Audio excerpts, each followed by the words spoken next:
Britain's news channel.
The biggest shake-up in policing guidelines in a generation. Police forces are told to begin revealing the ethnicity and nationality of anyone charged in high-profile cases.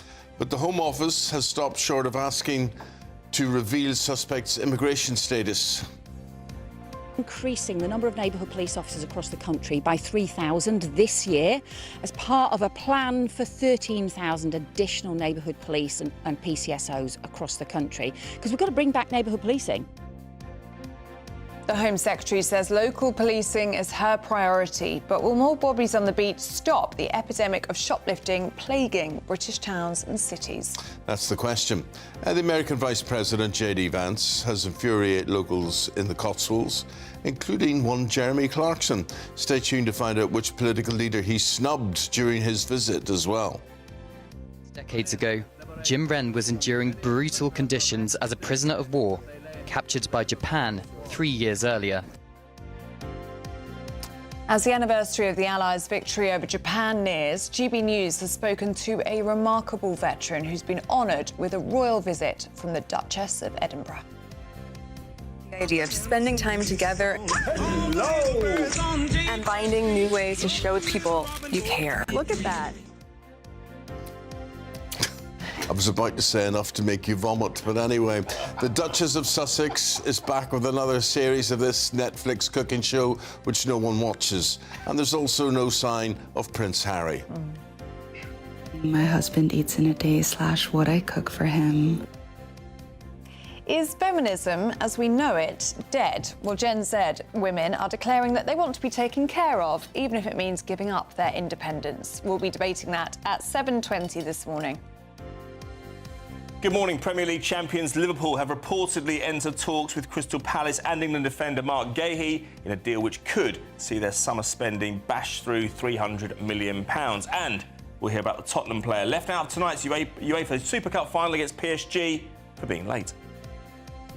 The heatwave continues, but with that, there's the risk of some showers, which could turn heavy and thundery, especially as we go into tomorrow. Stick around to find out if you're likely to be affected. On this Wednesday morning, thanks for your company. I'm Eamonn Holmes. I'm Ellie Costello, and this is GB News Breakfast.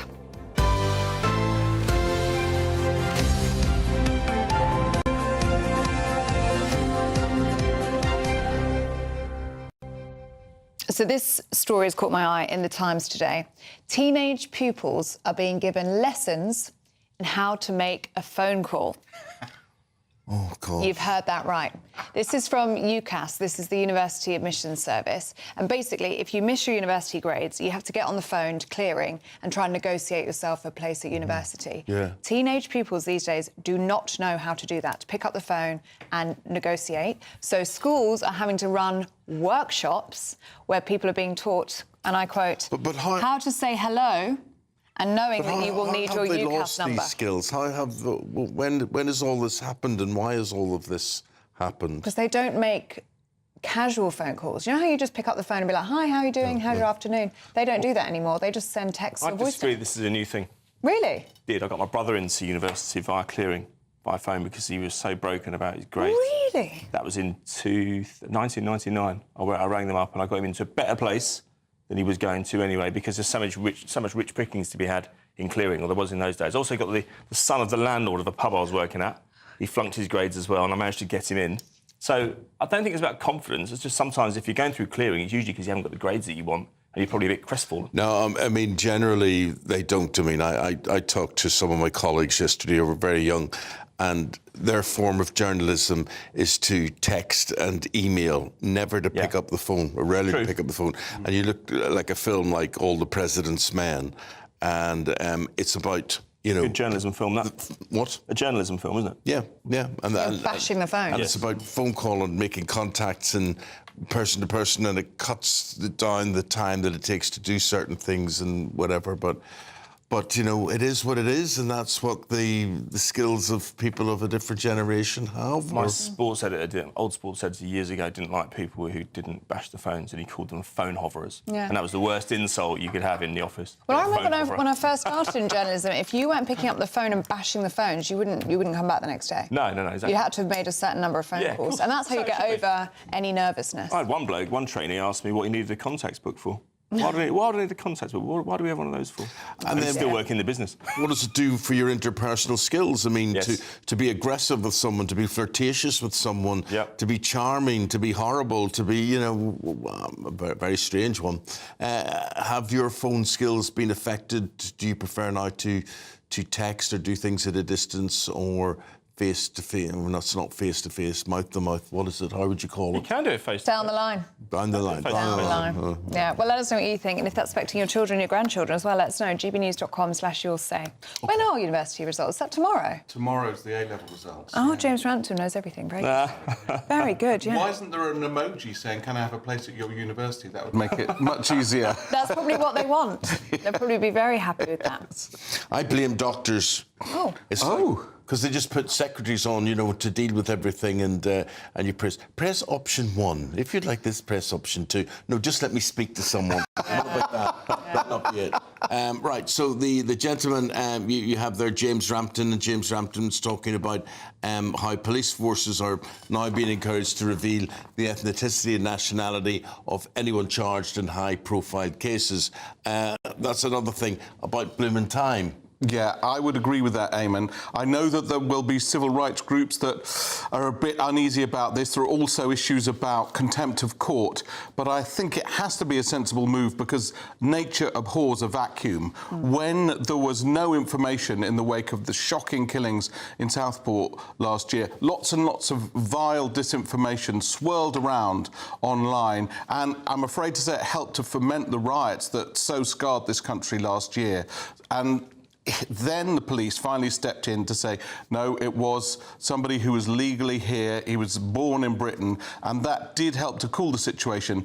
And very interestingly, at the other terrible event that happened earlier this year, the car crashing into the crowd at Liverpool when they were celebrating their Premier League, the police, within about an hour, announced the ethnicity of the suspect because they knew that rumours would be whirling around, and again, unsavoury elements might use that for their benefit, might use that to stoke discontent, stoke disharmony. There's a lot of disunity in this country already. It doesn't make much to throw some, you know, sparks onto that kindling and create an inferno of disinformation. If this move can nip that in the bud, terrible mixed metaphor there, fires being nipped in the bud, but you could well see that things are stopped that might cause lots and lots of damage to people, and that's got to be a good thing. So police are being advised to share ethnicity information, share nationality, not immigration status. Yes. Is that important for the public to know about someone's immigration status? I think I can see why that is being advised, because there was a lot of noise last week about a case in Nuneaton where there were 2 suspects accused of raping a young girl, appalling case, and Reform UK said, you know, we need to know about the immigration status, but that would have, again, only ramped up the tension that was already building around that case. The police must police without fear or favour. They cannot do something that could be used in a provocative manner by people on either side of the political divide. And if the revelation of the immigration status is going to cause some sort of conflagration, then I think it's right not to reveal it. Also, these decisions are going to remain with the police forces themselves, so it is up to their own discretion whether they reveal someone's ethnicity and nationality. In that sense, do you think there's going to be pick-up for more transparency, or could this just be advice that's ignored? Well, I do think that there will be a rolling effect. I think what happened in Liverpool immediately after that terrible incident at the celebration for the Premier League, I think that is a very good example of how you can stop things in their tracks, how you can prevent something from expanding into a disaster and where people's lives are at risk. So I think people will say, if I were in the police, I would say, that is how you do it. You stop things before they take off, and you do that by shutting down the rumours which are inevitably promulgated in the vile vortex of social media. So many horrendous people hang out there and just shovel in lies about what's happened. So you've got to, if you can stop that immediately, then that will really, really benefit people.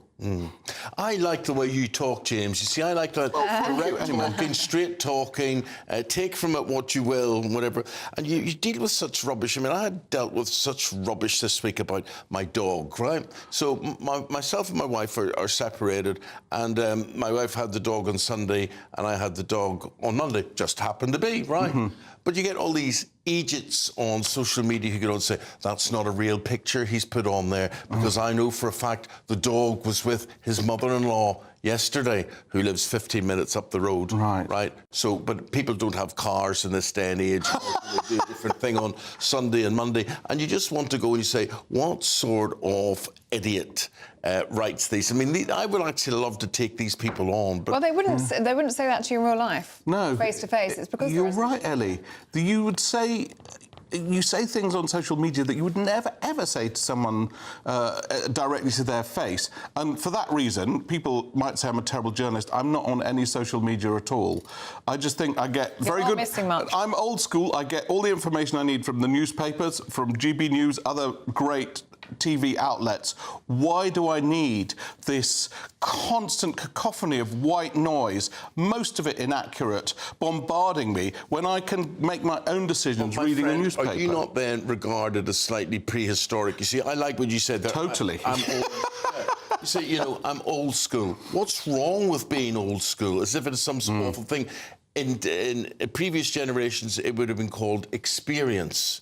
Right, you would have had experience, you would be a learned person within that community, whatever. Now you're just old and out of touch. It doesn't make you wrong. No, you're right, Eamonn. There's a terrible cult of youth in this country, and I speak as someone who long ago passed the age of 60, and I think the sort of deification of young people, it's great that we celebrate young people, but it doesn't mean that old people have no role. And you're right, experience is vital. In journalism, you get offered a story and you can immediately tell whether or not it's going to fly just through experience. And you know, you shouldn't throw all that out just because there's this obsession with the new and what's trendy and what's young and what trousers are people wearing and what's hot on the catwalks. You know, for me, that is all fluff and nonsense. I am really revealing my age here, aren't I? Well, I just have, actually. Somebody very young is just telling me to shut up, basically. Well, I'll phone you about it, Eamonn, later. You can make a phone call, you see. James is going to be back after 7 o'clock, and if you have anything to add to what he's saying, you agree, disagree with what he's saying, please do have your say, and we would happily reflect that, OK? Now, at 12 minutes past 6, thank you, James, it's time now for our daily reflection with Nim, who is the pastor of Freedom's Ark in Tottenham. The GB News Daily Reflection. Hello, my name is Nim Sabunga, and I'm the pastor of Freedom's Ark, a member of the Evangelical Alliance here in the Tottenham Town Hall. Someone describes the good person as a tree that is planted by the streams of water, strong, fruitful, and enduring. In a world of fast results, this image reminds us of quiet growth. Dietrich Bonhoeffer said, "The fruit is always the miraculous, never the result of the willing, but always a growth." See, lives rooted in truth and love may not always stand out, but they nourish others over time. Their fruit is steady and seasonal, and always in time. Let us pray that God, the source of all life, may plant us by the streams of his grace. May our lives bear fruit in seasons and stillness and in trust. And in the times of drought and hardness, may we always be bearing fruit that produces hope to our generation. God bless you.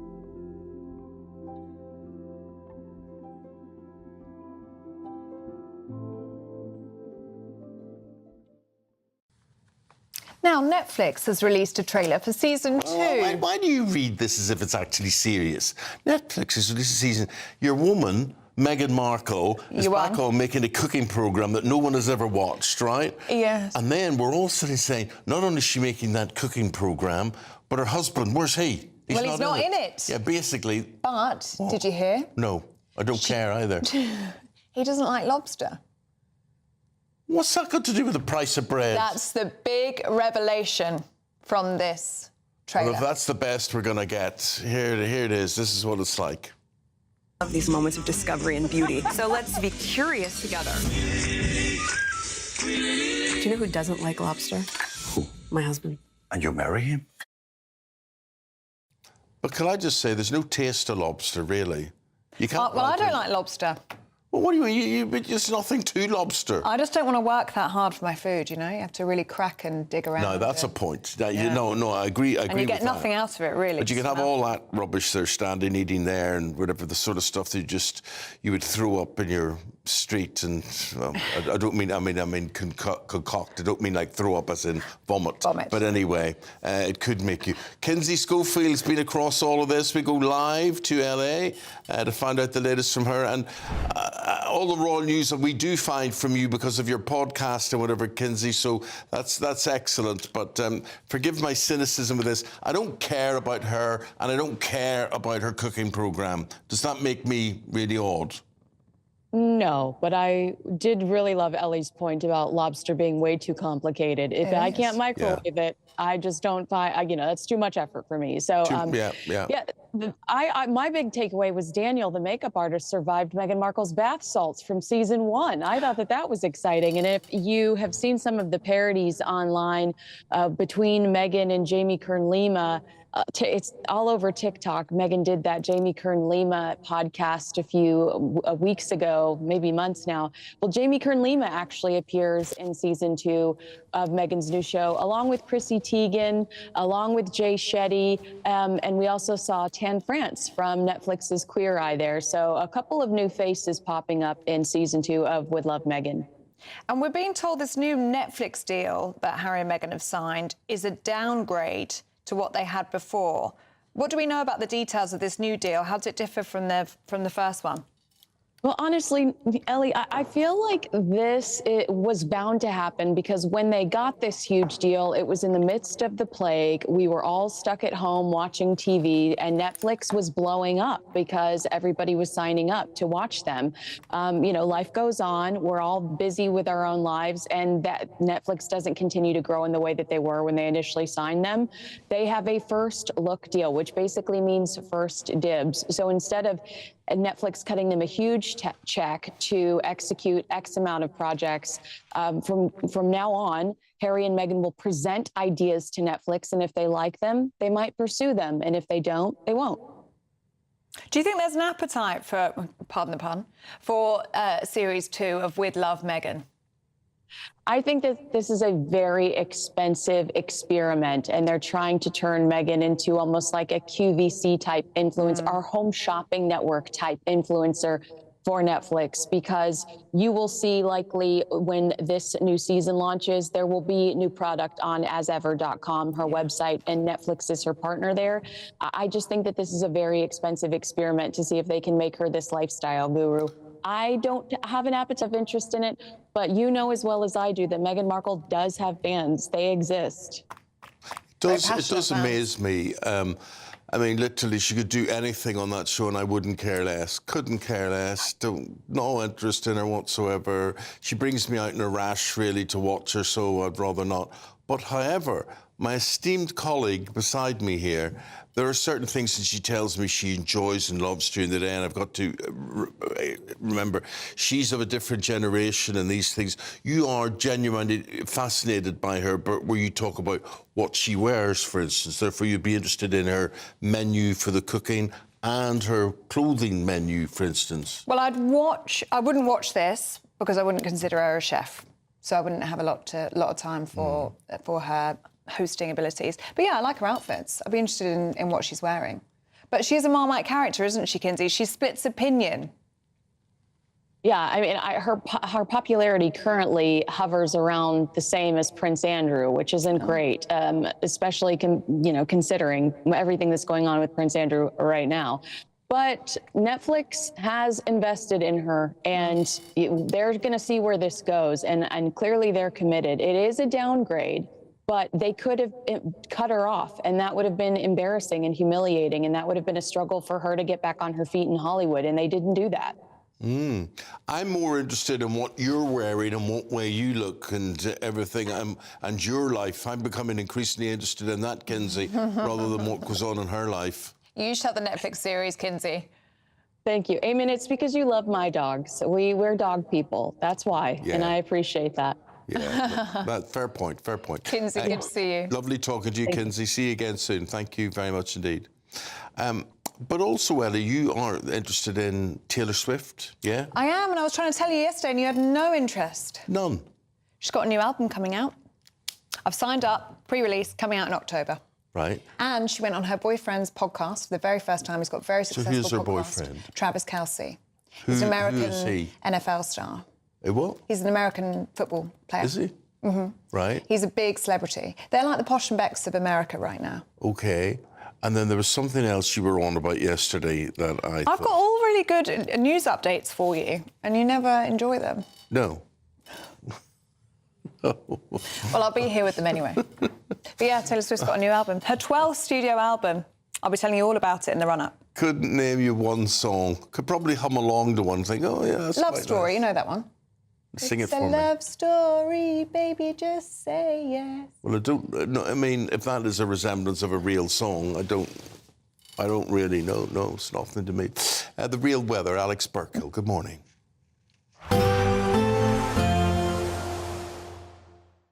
Expect warm spells with the odd rude interruption.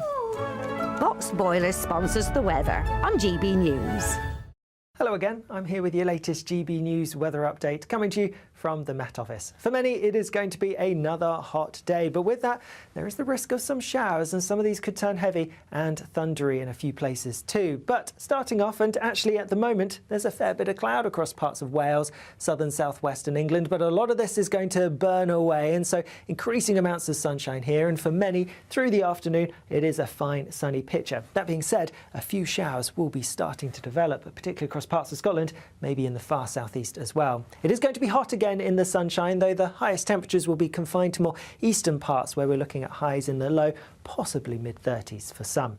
Then as we go through into this evening, we are going to see a few more showery bursts pushing their way in across parts of the southeast. A bit more cloud here, one or two showers also possible across parts of the southwest, but otherwise lots of dry weather, lots of clear weather across England and Wales. Patchy cloud for Northern Ireland. Across Scotland, a few scattered showers, and these showers are likely to turn a bit more intense, a bit heavier as we go through the rest of the evening and overnight. There's a reasonable chance that we could see some thundery downpours, which could cause a few isolated issues. Otherwise, and a few other showery bursts are possible, particularly around some coastal spots. But for many, it's going to be a dry night, and there will be some clear skies. But temperatures are going to hold up. The high humidity means it's going to be another warm, sticky night for most of us, and there could even be a few pockets of mist and fog in a few places as well.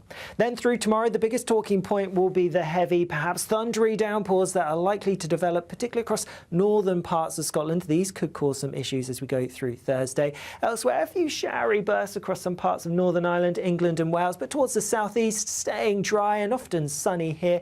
And when you get the sunshine, it is again going to feel pretty hot. Temperatures peaking tomorrow in the high 20s. We may just about scrape to 30 Celsius, so not quite as hot as it has been recently. Expect warm spells with the odd rude interruption. Boxed Boilers sponsors the weather on GB News. Here we are celebrating the anniversary of the Allies' victory over Japan in the Second World War. That's coming closer. What we've done, we've spoken to a remarkable veteran, a man who's still alive from this, who's been honoured with a royal visit from the Duchess of Edinburgh. You can get an insight into him, into the whole story, right after this.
This is our country, and we think it's amazing.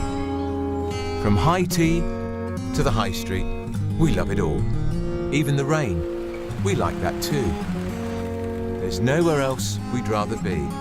That's why we're here to be the fearless champion of Britain, its voices and its values. Because we are GB News, the People's Channel, Britain's news channel. It's Patrick Christie's Tonight, and here we do things differently. It's explaining the absolute madness of this, doesn't it? It's explosive. I mean, this is very good. It's lively. 850. Your government sat there, Sean, and it did nothing. It's controversial. And the Middle East has been in turmoil since before I was born. It's everything you need to kickstart your evening. Everyone's had their Weetabix tonight. I love to see it. That's Patrick Christie's Tonight, weeknights from 9 p.m. Only on GB News, the People's Channel, Britain's news channel.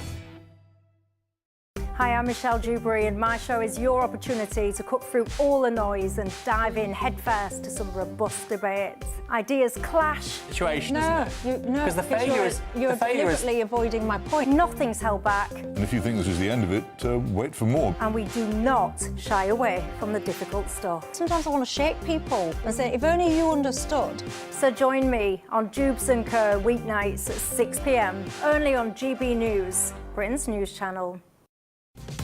Wake up with a familiar face. She's back on breakfast television. Penny Smith returns. Miss me? Well, I'm here, and I brought the coffee. And we're reuniting to brighten your morning. It's just like old times, only better. So join Penny and me next Monday and Tuesday only on GB News Breakfast.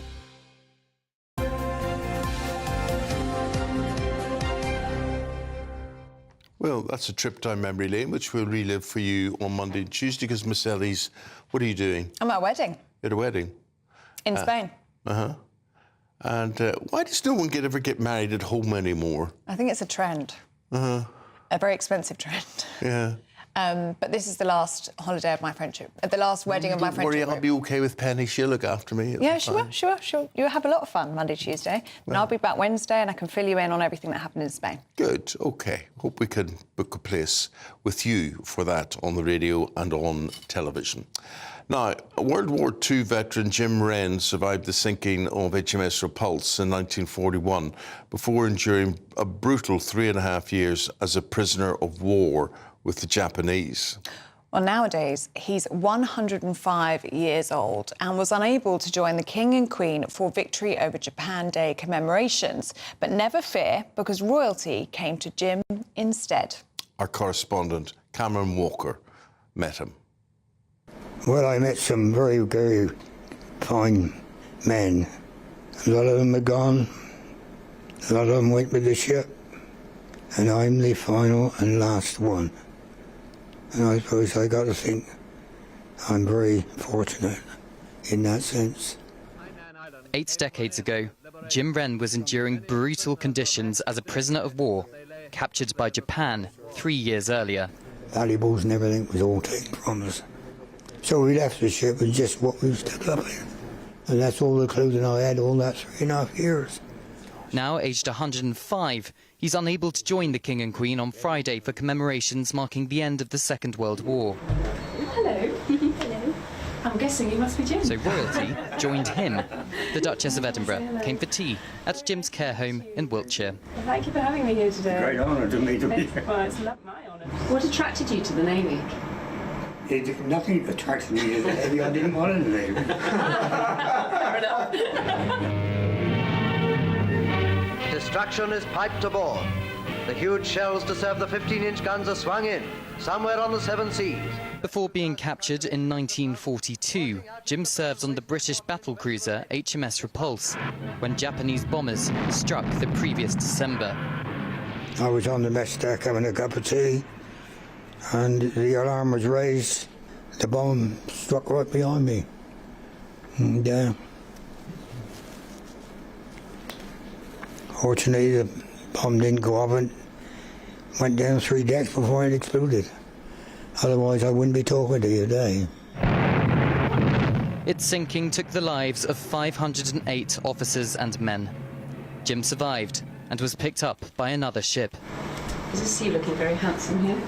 Jim bravely shared his memories with the King's sister-in-law.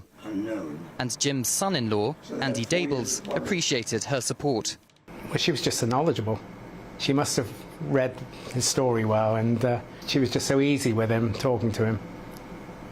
And that makes it easier for you to talk then, doesn't it? Sadly, Chinese scavenger ships have since raided the wreck of HMS Repulse. Jim claims the anchor is currently impounded in a Malaysian scrapyard. He thinks it needs a more permanent home. Well, I like to see the actual anchors go to the war memorial that we've got in the Arboretum. Many have already started a longer voyage, taking them back to the land they have served so bravely. Jim was liberated in 1945 when the Japanese surrendered. He kept what happened to him secret until his 99th birthday. Now, he wants younger generations to remember the victims of the Imperial Japanese Army. I go to bed every night, and that's my first thought. Little kids, babies.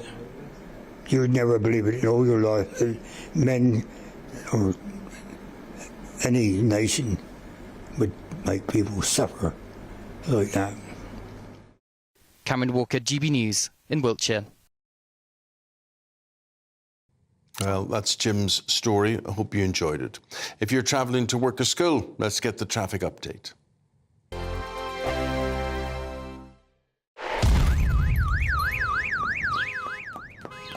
Crash Law 24 sponsors GB News Traffic and Travel Report. Good morning. This is the latest AI travel news from gbnews.com. Motorists travelling along the M74 northbound at junction 14 should exercise caution due to debris on or near the carriageway. Delays are likely, so please allow extra time for your journey. Additionally, the M4 eastbound is closed from junction 46 Langeyfalak to junction 45 Yinisforgan for structural inspections, with diversions currently in place. On the trains, Northern buses are replacing services between Sellafield and Whitehaven, and there are Thameslink delays between London St Pancras International and London Blackfriars. Stay up to date at gbnews.com for more travel news. Crash Law 24 sponsors GB News Traffic and Travel Report.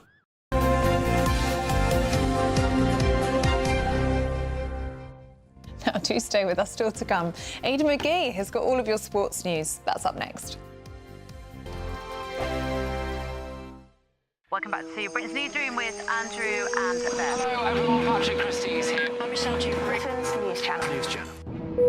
Access the stories that matter to you. Take the GB News family with you on any device. And as long as you have an internet connection, tune in to GB News anywhere on the planet or beyond. GB News, the People's Channel, Britain's News Channel. Good Afternoon Britain isn't just about us. The wonderful thing about this programme is it's about everyone watching. It's an interactive programme. Well, there absolutely is something to see here, and we're going to be talking about it more. Whether it's breaking royal news, please bring us up to date, or indeed a particularly punchy speech in the House of Commons. Very, very curious. We bring it to you live, and then we bring you live reaction as well. That's Good Afternoon Britain, weekdays from midday. Only on GB News, the People's Channel, Britain's News Channel. Exciting news. Every Friday, my Patrick Christie's Tonight Show is going to have a twist to it. We're welcoming some special guests. You. That's right, on Fridays I'm going to be doing my show in front of a live studio audience because this show is about you and what you have to say. It's going to be the same big debates, same big topics, same big opinions, but every Friday night at 9 p.m. you are invited to come on down to Patrick Christie's Tonight to be a part of the action. Only on GB News, the People's Channel, Britain's News Channel. From the school run to the home run, watch a new show for all of Britain. He can say whatever he wants. A straight talking show where all voices are heard. And, you know, when are we going to stop talking about smashing the gangs and actually do it? With the stories that matter from every part of our country. There's a bit of a crash landing there for your Chancellor. Bold, fearless and standing up for you. That's me, Martin Dormy, 3 p.m. till 6 p.m, weekdays, here only on GB News. The People's Channel, Britain's News Channel. Westminster's full of talk, but out here, it's the real world. Am I allowed to talk No, now? that's it. This is where it matters, real people and real lives. That's what politics is all about. In fact, has Trump made a good start? No. Straight answers, no spin, and just a couple of pints. How many fingers have I got up? About 10. So join me for Lee Anderson's Real World every Friday at 7 p.m, only on GB News. The People's Channel, Britain's News Channel. You want to know what's really going on in the corridors of power? Labour don't know what to do with you half the time, and that makes you quite lethal in the chamber. Get behind the headlines with Chopper's Political Podcast. Join me, Christopher Hope, as I sit down with the great and the good of British politics. We'll see where this ruling takes us. These are the stories shaping our nation. Chopper's Political Podcast, available now on all platforms. Listen in and stay ahead.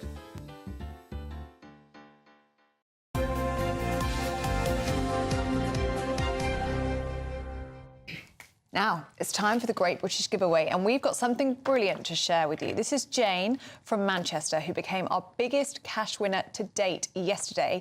Here's the moment that we called her to give her that amazing news. Jane, are you sitting down? No, I'm not believing this. Jane, you've won £54,321. Please don't joke. I just would change my life. Jane, you have won £54,321 with GB News. Congratulations. Oh, my God. Oh, my, do you know what? I've just been shopping and I've got £50 to last me till the 31st of August. And I was trying to work things out. Go and sit down, have a cup of tea. Yeah. Take a deep breath. That money is coming to you, all right? Oh, my God, thank you so much. And keep it yourself, Jane. Don't be giving it away to all your nephews and nieces and goodness knows what. It's an amazing story. It is, isn't it? It's so emotional as well. It's just so lovely to hear that that's actually going to change her life, isn't it? It's an emotional call for anyone, of course, to get something like that. But we want to congratulate Jane again, and we hope that she enjoys that money. Yeah, well deserved. Now, it could be your chance to be our next winner. And this one is a little bit different, isn't it? You can get your mortgage or rent paid for an entire year, plus £5,000 in tax-free cash. But what do you do, Eamonn, if you don't have a mortgage or rent to pay? Well, here's all the details you'll need.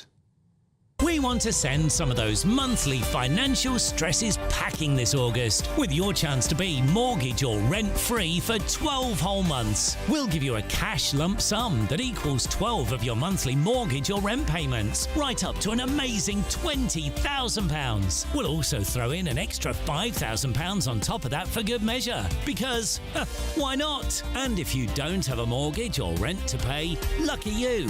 We'll give you £15,000 tax-free cash instead. What are you waiting for? Lines will close on the 29th of August. For another chance to win, text WIN to 63225. One entry costs £2.50 plus one standard network rate message. Or text BONUS to 63225. 5 entries cost £5 plus one standard network rate message. Go to gbnews.com/win. Entries start at £2.50. Call 0903 686 3232. Calls cost £2.50 plus your network access charge. Or post your name and number to GB15 PO Box 8690 Derby DE1 9TT. UK only. Entrance must be 18 or over. Lines close at 4 p.m. on the 29th of August. Please check the closing time if listening or watching on demand. Good luck. Well, Aidan McGee, one wonders where Liverpool are getting all their money from. They're spending well, and they're spending for the long term. They are indeed. Well, look, this is Mark Gahey, the England defender, the Crystal Palace captain, hugely impressive as a stand-in last summer for England at the Euros. But they could get him as cheaply as £35 million because it's the age-old problem that clubs have when they're selling.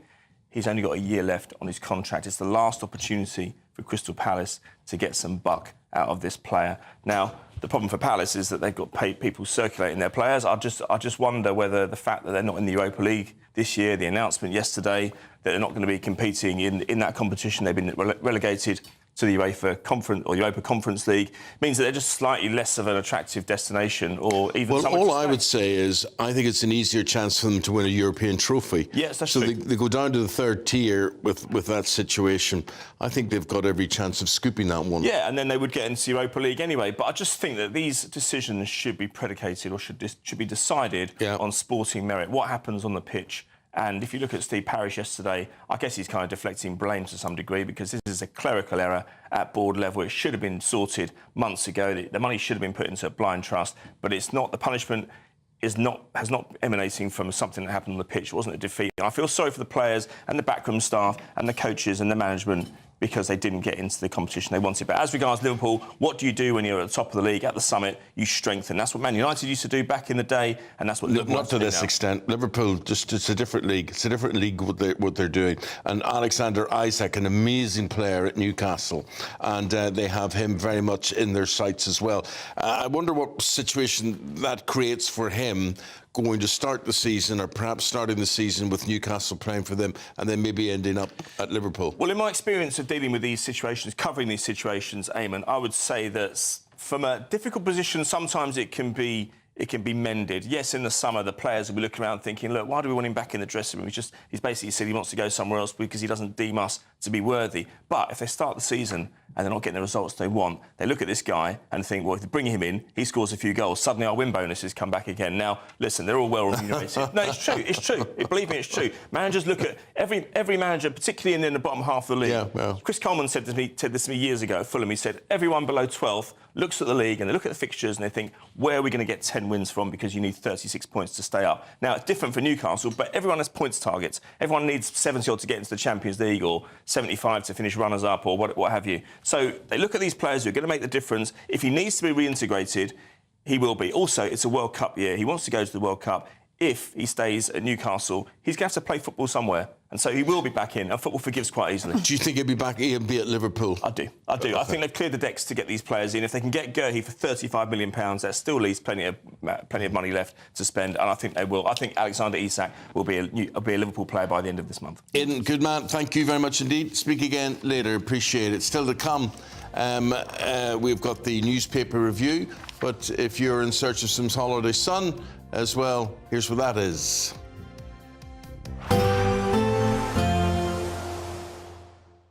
Ready to soak up that holiday sunshine? Won't we need some cover? No worries. All sorted. All Clear Travel Insurance sponsors GB News Travel Destinations Forecast. Across some southern parts of Europe tomorrow, there will be some showery rain, which could turn heavy and perhaps even thundery. But a big talking point is still the exceptional heat affecting parts of Portugal, Spain and France. Yesterday, temperatures were in the low to mid-40s in some places. The heat's going to ease a little, but it's going to return again as we go towards the weekend. Further east, some heavy showery rain, like I mentioned, could be a bit thundery at times, particularly across parts of Italy. Elsewhere, it's looking fine and sunny for many through the outlook. All Clear Travel Insurance sponsors GB News Travel Destinations Forecast. Britain was once the envy of the world. But look around. A nation that no longer knows what it is or where it's going. A country that's broken. How do we fix Britain? How do we bring it back? Friday night with Matt Goodwin at 8 p.m. Only on GB News. Sunday with Michael Portillo from 11, only on GB News. Hurrah! If you want violence, death, more drugs, extremely unpleasant men behaving very badly, this is what you go to the ballet for. So this is Rombo Dance, but it's in collaboration with Stephen Knight, who wrote Peaky Blinders and who is writing the new James Bond film that Denis Villeneuve will direct. It's been touring for ages. I've raved about it before. It's currently at Sadler's Wells, and it's only on until Saturday, and then we're done. Please go and see it. We've got a tiny quick clip. Let's look at it. Take a little walk to the edge of town and go across the track, where the viaduct looms like a bird of doom as it shifts and cracks.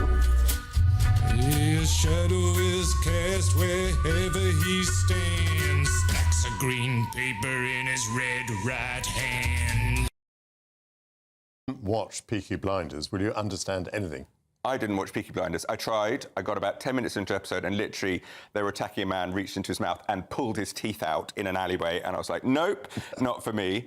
This, I mean, we do get someone actually sort of stabbed in the stomach and some sort of fake entrails come out. This ballet tries to do the kind of the whole plot. Yeah, no, yeah. It's the story of Thomas Shelby, and it boils it down to essentials. First World War, a hero, but also because he's violent and brutal. Then building his crime empire in Birmingham, falling in love, tragically and very doomed.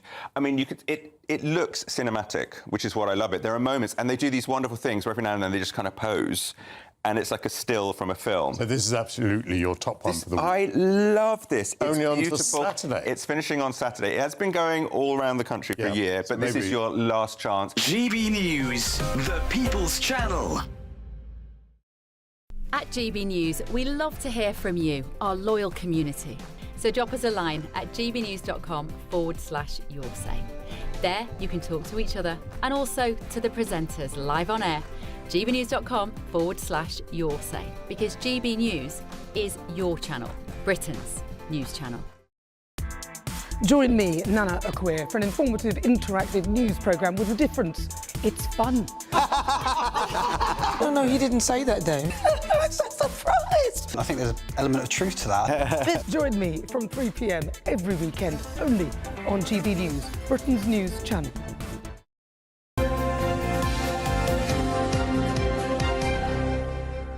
We want to start the papers today talking about an American hit woman. This is like a Netflix series, but it's not. Claire Muldoon and Norman Baker will explain all of this. So this is an American hit woman, and she has been found guilty of failed murder plots, Norman. Her gun seemed to have jammed.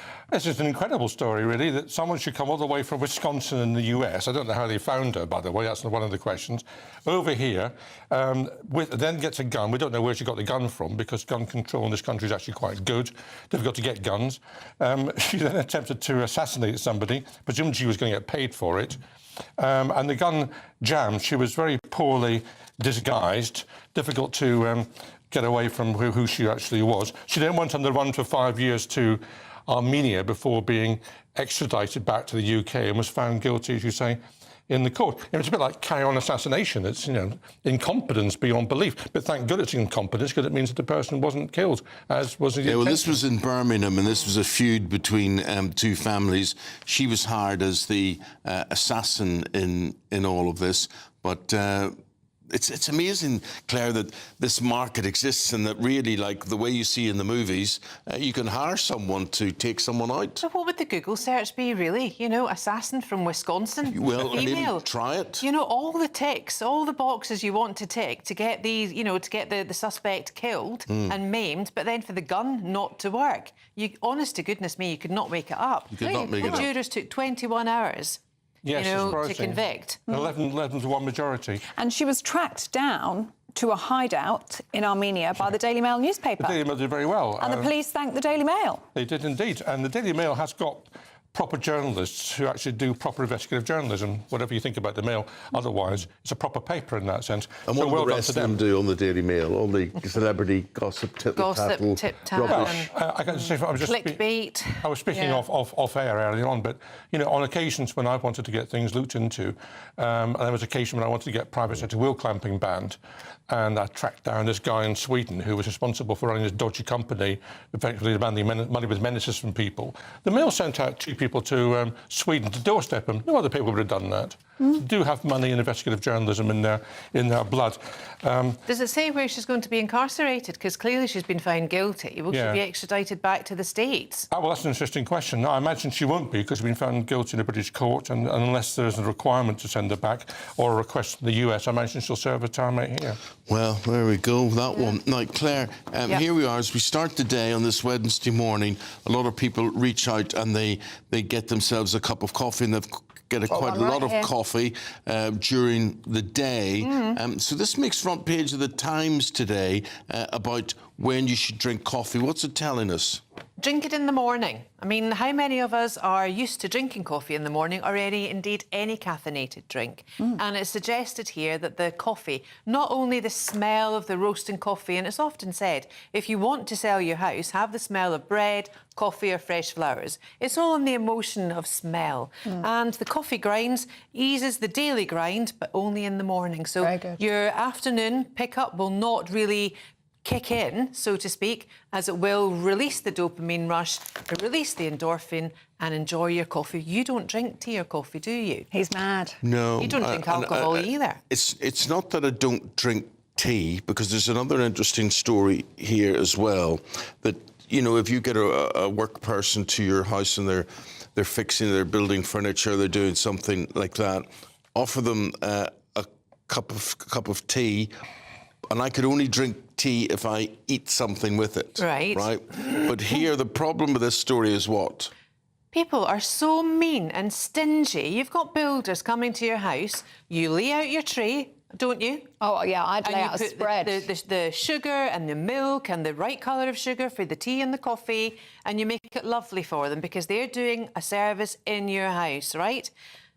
People aren't even giving a biscuit. People aren't even saying to people, you know, would you... Cost of living crisis. OK, it's not. Biscuits cost generosity nothing. of spirit, Eamonn. Someone's working in your home, for heaven's sake. You know?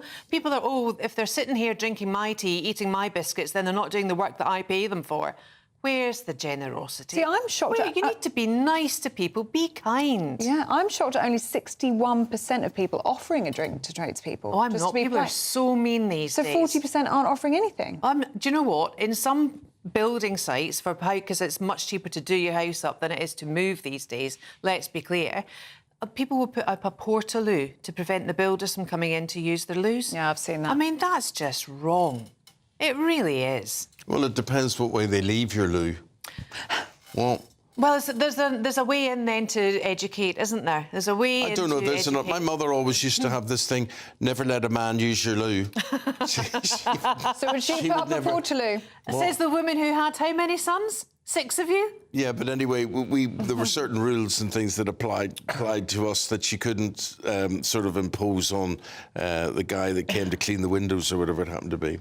There's a pub near me where they try and deal with it in a humorous way in the gents. You won't be familiar with this, Claire. Of course you haven't do it going to the gents, do you?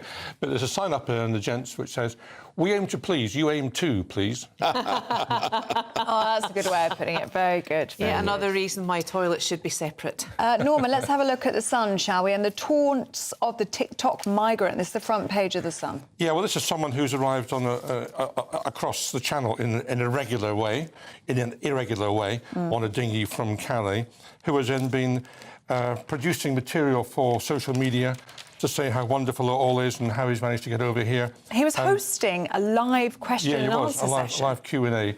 And it's really unfortunate and distasteful that he's done that. It's not unfortunate, it's just wrong. Well, my view is that what should happen is that he should now be fast-tracked in terms of... If he's applying for asylum, he should be fast-tracked, not left in a hotel for ages. He should be dealt with as a priority, and he was not deemed to be a proper migrant in the sense of... being qualified to stay here, he should be removed ASAP. But also there's an issue as to whether or not advertising the trips in this particular way is actually an aid to an illegal activity, which is what the organisers of these boats are engaged in. He's actually helping a criminal activity. Well, of course and he should be prosecuted for that.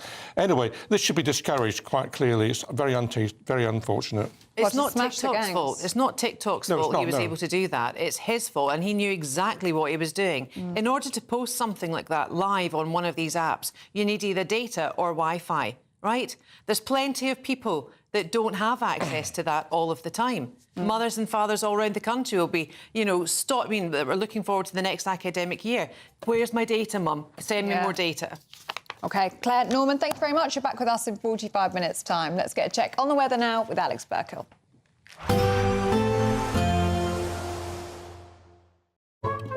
Today's outlook: cool, calm and completely horizontal. Boxed Aircon sponsors the weather on GB News. Hello again, I'm here with your latest GB News weather update, coming to you from the Met Office. For many, it is going to be another hot day, but with that, there is the risk of some showers, and some of these could turn heavy and thundery in a few places too. But starting off, and actually at the moment, there's a fair bit of cloud across parts of Wales, southern southwestern England, but a lot of this is going to burn away, and so increasing amounts of sunshine here, and for many, through the afternoon, it is a fine sunny picture. That being said, a few showers will be starting to develop, particularly across parts of Scotland, maybe in the far southeast as well. It is going to be hot again in the sunshine, though the highest temperatures will be confined to more eastern parts, where we're looking at highs in the low, possibly mid-30s for some. Then as we go through into this evening, we are going to see a few more showery bursts pushing their way in across parts of the southeast. A bit more cloud here, one or two showers also possible across parts of the southwest, but otherwise lots of dry weather, lots of clear weather across England and Wales. Patchy cloud for Northern Ireland. Across Scotland, a few scattered showers, and these showers are likely to turn a bit more intense, a bit heavier as we go through the rest of the evening and overnight. There's a reasonable chance that we could see some thundery downpours, which could cause a few isolated issues. Otherwise, and a few other showery bursts are possible, particularly around some coastal spots. But for many, it's going to be a dry night, and there will be some clear skies. But temperatures are going to hold up. The high humidity means it's going to be another warm, sticky night for most of us, and there could even be a few pockets of mist and fog in a few places as well. Then through tomorrow, the biggest talking point will be the heavy, perhaps thundery downpours that are likely to develop, particularly across northern parts of Scotland. These could cause some issues as we go through Thursday. Elsewhere, a few showery bursts across some parts of Northern Ireland, England and Wales, but towards the southeast, staying dry and often sunny here. And when you get the sunshine, it is again going to feel pretty hot. Temperatures peaking tomorrow in the high 20s. We may just about scrape to 30 Celsius, so not quite as hot as it has been recently. Today's outlook: cool, calm and completely horizontal.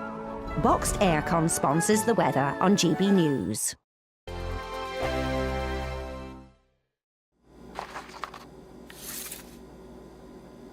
Crash Law 24 sponsors GB News Traffic and Travel Report. Good morning, this is the latest AI travel news from gbnews.com. Motorists face disruptions on the M4 eastbound between junctions 46 at Langeverlaag and 45 at Innisforgan, with closures and diversions. The A92 northbound off-slip after Portlethen is closed for maintenance.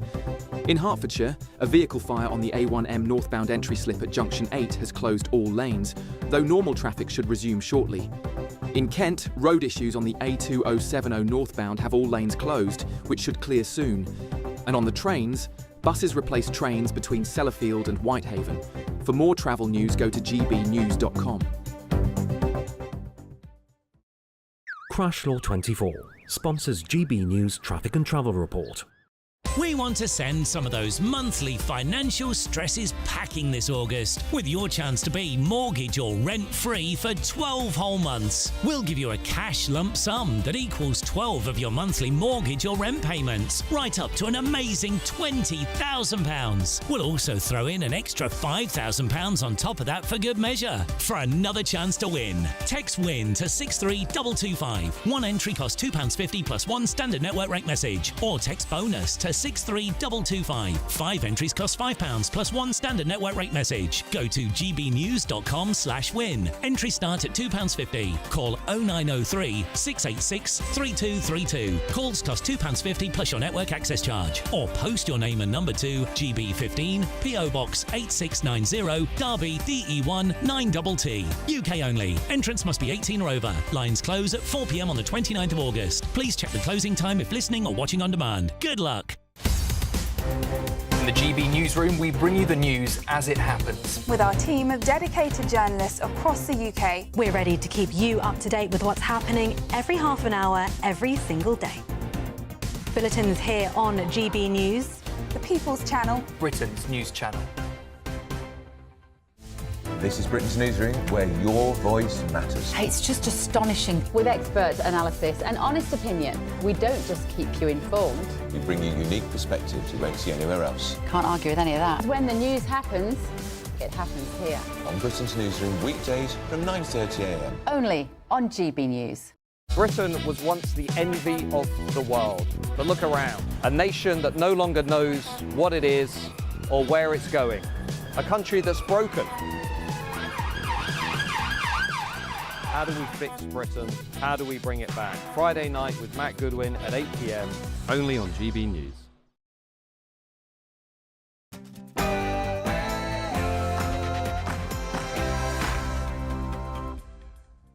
Good morning. The biggest shake-up to policing guidelines in a generation. Forces are being told to begin revealing the ethnicity and nationality of anyone charged in high-profile cases. But the Home Office stopped short of asking police to reveal suspects' immigration status. Increasing the number of neighbourhood police officers across the country by 3,000 this year as part of a plan for 13,000 additional neighbourhood police and PCSOs across the country, because we've got to bring back neighbourhood policing. The Home Secretary says local policing is a priority for her, but will more bobbies on the beat or behind a desk at a cop shop stop the epidemic of shoplifting plaguing our towns and cities? The Prime Minister will join a virtual meeting with Donald Trump today ahead of the US President's meeting with Vladimir Putin on Friday. But will President Trump heed Sir Keir Starmer's warnings not to trust Russia? The American Vice President, J.D. Vance, has infuriated locals in the Cotswolds, where he's on a bit of a holiday, including Jeremy Clarkson. Stay tuned to find out which political leader he has snubbed during his visit as well. Decades ago, Jim Wren was enduring brutal conditions as a prisoner of war, captured by Japan 3 years earlier. As the anniversary of the Allies' victory over Japan nears, GB News has spoken to a remarkable veteran who's been honoured with a royal visit from the Duchess of Edinburgh. My husband eats in a day / what I cook for him. Feminism's changed a bit, has it? Generation Z women declare they want to be taken care of, even if it means giving up their independence. So basically, they're looking to marry a man with money. We'll be debating that at 7:20. Premier League champions Liverpool have reportedly entered talks with Crystal Palace and England defender Mark Gahey in a deal which could see their summer spending past £300 million. And we'll hear about the Tottenham player left out of tonight's UEFA Super Cup final against PSG for being late. The heatwave continues, but with that, there's the risk of some showers, which could turn heavy and thundery, especially as we go into tomorrow. Stick around to find out if you're likely to be affected. And we're very lucky to have you watching or listening on this Wednesday morning. I'm Eamonn Holmes. I'm Ellie Costello, and this is GB News Breakfast.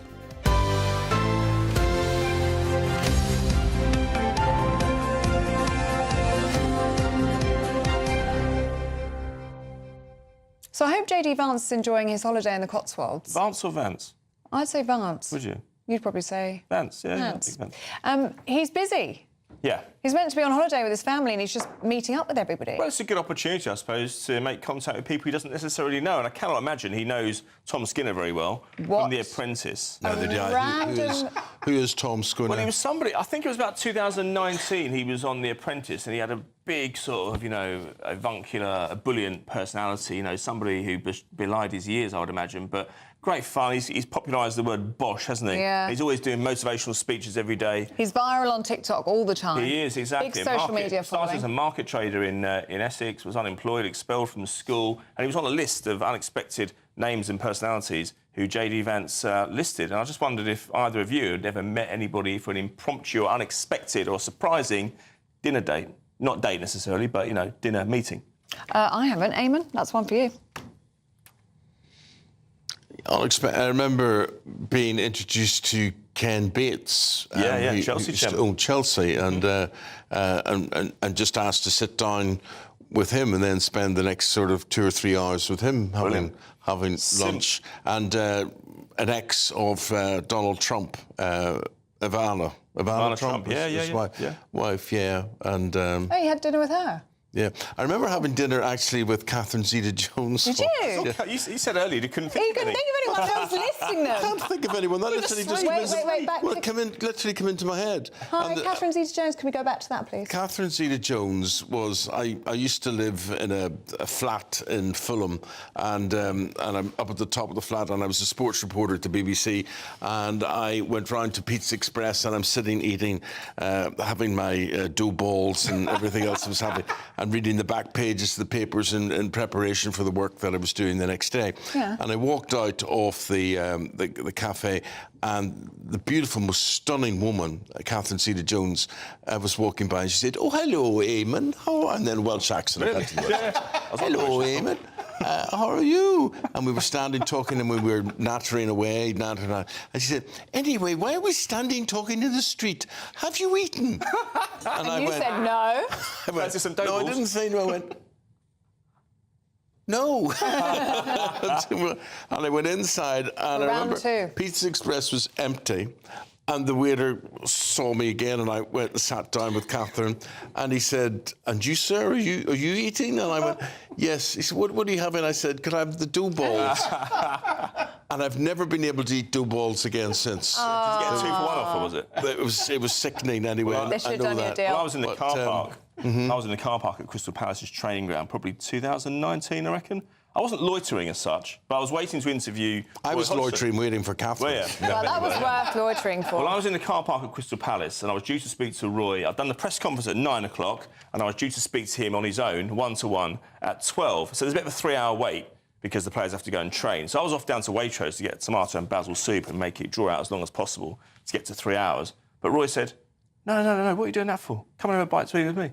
So we went up to the canteen at Crystal Palace. He recommended the lamb tagine, which I have to say was impeccable. You'll never forget? No, I certainly wouldn't. And I forged a contact with him, which endures until this day. Nice man. Absolutely. Well, great stories, gentlemen. Very good.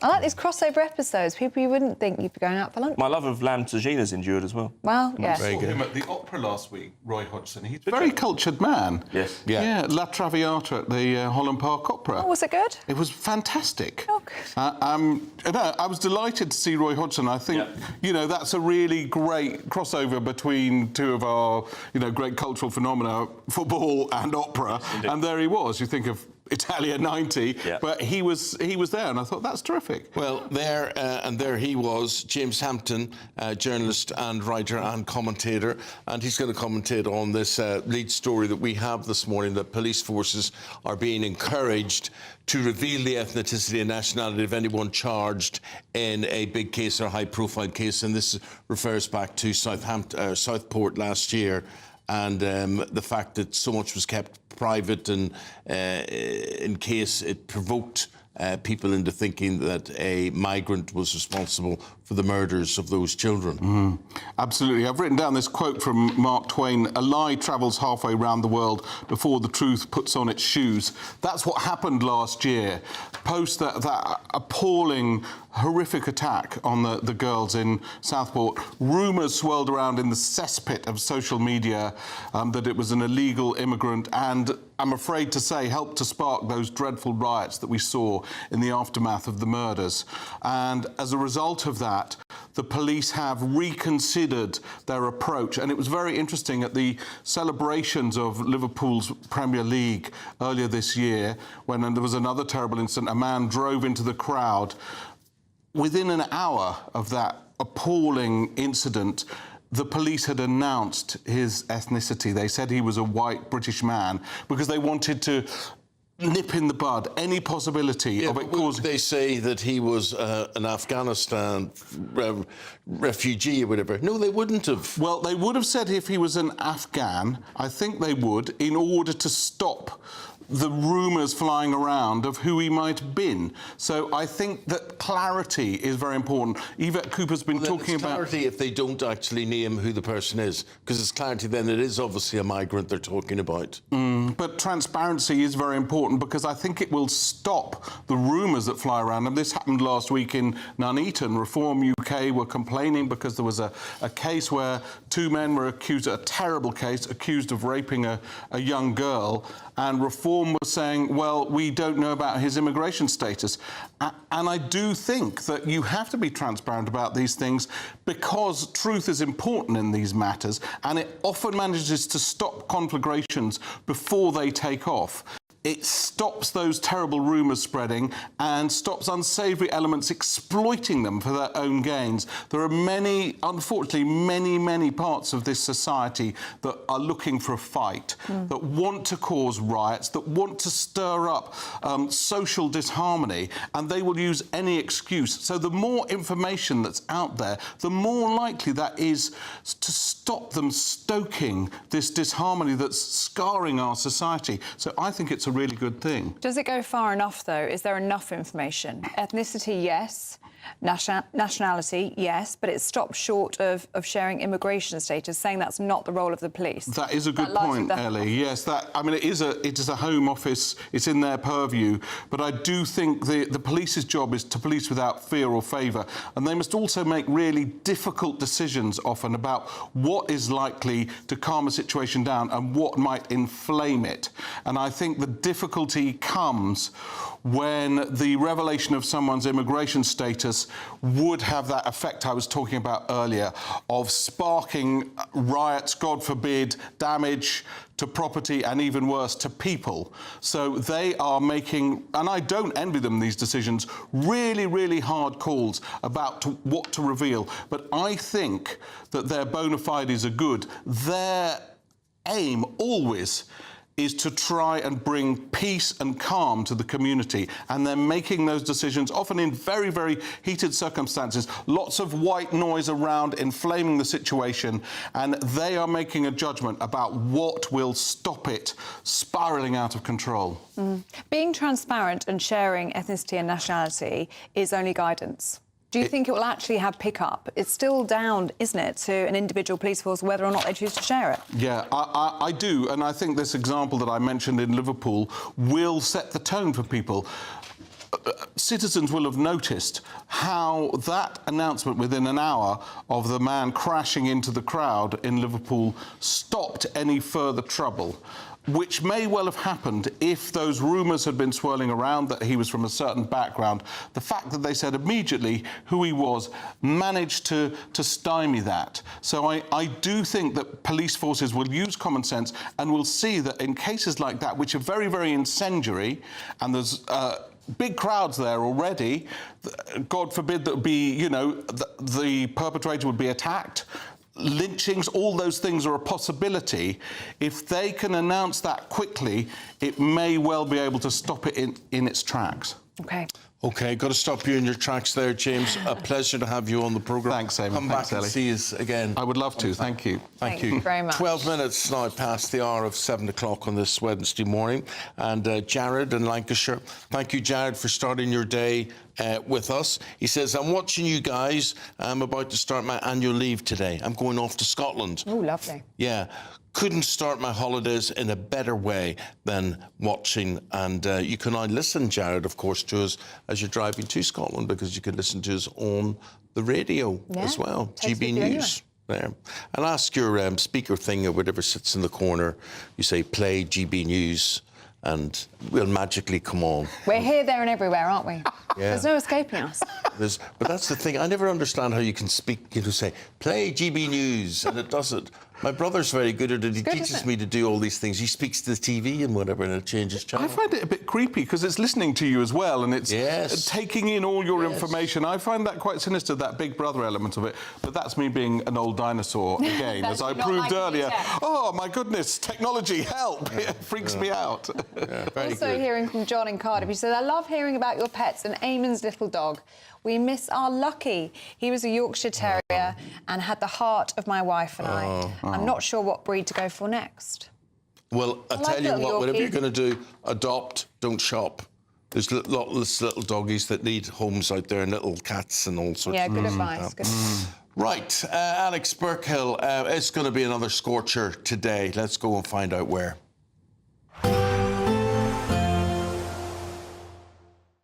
Expect warm spells with the odd rude interruption. Boxed Boilers sponsors the weather on GB News. Hello again, I'm here with your latest GB News weather update, coming to you from the Met Office. For many, it is going to be another hot day, but with that, there is the risk of some showers, and some of these could turn heavy and thundery in a few places too. But starting off, and actually at the moment, there's a fair bit of cloud across parts of Wales, southern southwestern England, but a lot of this is going to burn away, and so increasing amounts of sunshine here, and for many, through the afternoon, it is a fine sunny picture. That being said, a few showers will be starting to develop, particularly across parts of Scotland, maybe in the far southeast as well. It is going to be hot again in the sunshine, though the highest temperatures will be confined to more eastern parts, where we're looking at highs in the low, possibly mid-30s for some. Then as we go through into this evening, we are going to see a few more showery bursts pushing their way in across parts of the southeast. A bit more cloud here, 1 or 2 showers also possible across parts of the southwest, but otherwise lots of dry weather, lots of clear weather across England and Wales. Patchy cloud for Northern Ireland. Across Scotland, a few scattered showers, and these showers are likely to turn a bit more intense, a bit heavier as we go through the rest of the evening and overnight. There's a reasonable chance that we could see some thundery downpours, which could cause a few isolated issues. Otherwise, and a few other showery bursts are possible, particularly around some coastal spots, but for many it's going to be a dry night and there will be some clear skies. But temperatures are going to hold up. The high humidity means it's going to be another warm, sticky night for most of us, and there could even be a few pockets of mist and fog in a few places as well. Then through tomorrow, the biggest talking point will be the heavy, perhaps thundery downpours that are likely to develop, particularly across northern parts of Scotland. These could cause some issues as we go through Thursday. Elsewhere, a few showery bursts across some parts of Northern Ireland, England and Wales, but towards the southeast, staying dry and often sunny here. And when you get the sunshine, it is again going to feel pretty hot. Temperatures peaking tomorrow in the high 20s. We may just about scrape to 30 Celsius, so not quite as hot as it has been recently. Expect warm spells with the odd rude interruption. Boxed Boilers sponsors the weather on GB News. The Prime Minister is set to join a call at midday with the Ukrainian President and Donald Trump as well. That's before Trump will travel to Alaska to meet with Vladimir Putin. That meeting's scheduled for Friday. Well, joining us now is former senior military intelligence officer Philip Ingram. Morning to you, Philip. Good morning. So do you think President Trump is going to heed the warning of Sir Keir Starmer, who says don't trust Putin as far as you can throw him? Well, yeah, that's the $6 trillion question. We can't predict what Donald Trump's going to do. But the White House has reined back from some of the statements that where Donald Trump has been talking about ceding territory to saying that this is going to be more of a listening exercise. So hopefully he is heeding something. But Donald Trump will change his mind on the day and he'll decide what he's going to do. Putin will see this as a major success no matter what happens. Yeah. You know, as a former military man, what way do you see it, or what do you think is important? I mean, so much of this has got to do with land won, land lost, land gained, and land being handed back again, perhaps. Well, I think from an international community perspective, it's really important, to respect international law, and that Donald Trump doesn't undermine that completely by trying to give away territory that's not his to give away.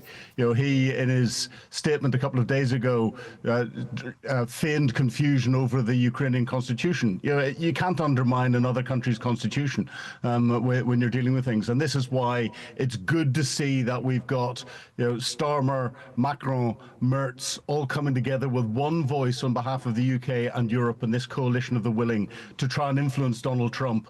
And speaking to Donald Trump today, and JD Vance, of course, JD is on his holiday in the Cotswolds, so he's probably a little pro-UK in what he's doing, I hope, if he thinks he's getting a good deal. Who's holding the cards, Philip, and who's got the stronger hand?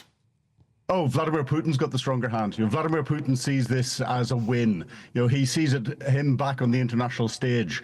The diplomats haven't a chance to prepare for this. They don't even have the final details as to where it's going to be and the administration around it. So that shows it's been put together very hurriedly. And Vladimir Putin thinks he's winning on the ground, so he will not want to come in and give any concessions. It's whether he can convince Trump that the only way to finish this is by Trump forcing concessions on Zelensky. That's the really important question. Okay. If you were Zelensky, you're looking at everybody having their say. Starmer's having a say, Trump's having his say, Putin's having his say. Do you think he's not having his say? No, Zelensky is very good, and he's working behind the scenes extremely hard. If we listen to all the statements that are coming out from him, they are very conciliatory. They are not undermining Donald Trump's thinking. They're reinforcing some of the issues. But behind closed doors, he's clearly influencing Starmer, Macron, Merz, the German Chancellor, and is working very hard with other individuals that will be influencing Trump. But at the end of but he's also made very clear statements that he will not trade any territory in the Donbass for a peace agreement. Philip, really appreciate your take on it. Philip's a former senior military intelligence officer. Thank you very much indeed. Thank you. Now, this is going to warm your heart this morning. We've got something to show you now from the last Great British Giveaway. It's brilliant, isn't it? Well, before we actually just show it to you, Hannah in Pembrokeshire. Good morning, Hannah, who's got in touch this morning. She says, wow, that lady who won the money in your competition has warmed my heart. People are struggling in Britain. To see someone get that good news brings a tear to my eye. Well, let's see if it brings a tear to your eye. This happened yesterday. Jane, are you sitting down? No, I don't. I'm not believing this. Jane, you've won £54,321. Please don't joke. I just would change my life. Jane, you have won £54,321 with GB News. Congratulations. Oh, my God. Do you know what? I've just been shopping and I've got £50 to last me till the 31st of August. And I was trying to work things out. Go and sit down, have a cup of tea. Yeah. Take a deep breath. That money is coming to you, all right? Oh, my God, thank you so much. Oh. It's emotional hearing it, isn't it? It's someone who's so deserving. And I'm so happy she got it. Well, good. So well done, congratulations, Jane. Yes, and we hope that you enjoy that well-deserved money. Now, for your chance to be our next winner, with your mortgage or rent paid for a whole year, plus £5,000 in tax-free cash, here are all of the details that you need. We want to send some of those monthly financial stresses packing this August with your chance to be mortgage or rent-free for 12 whole months. We'll give you a cash lump sum that equals 12 of your monthly mortgage or rent payments, right up to an amazing £20,000. We'll also throw in an extra £5,000 on top of that for good measure, because why not? And if you don't have a mortgage or rent to pay, lucky you. We'll give you £15,000 tax-free free cash instead. What are you waiting for? Lines will close on the 29th of August. For another chance to win, text WIN to 63225. One entry costs £2.50 plus one standard network rate message. Or text BONUS to 63225. 5 entries cost £5 plus one standard network rate message. Go to gbnews.com/win. Entries start at £2.50. Call 0903 686 3232. Calls cost £2.50 plus your network access charge. Or post your name and number to GB15 PO Box 8690 Derby DE1 9TT. UK only. Entrance must be 18 or over. Lines close at 4 p.m. on the 29th of August. Please check the closing time if listening or watching on demand. Good luck. Good luck to you, and you could be as lucky as Jane. When it happened to her, her life's changed because of that nearly 55 grand that she won. Now, do stay with us. Still to come, are Gen Z turning away from feminism? We're going to be debating that next.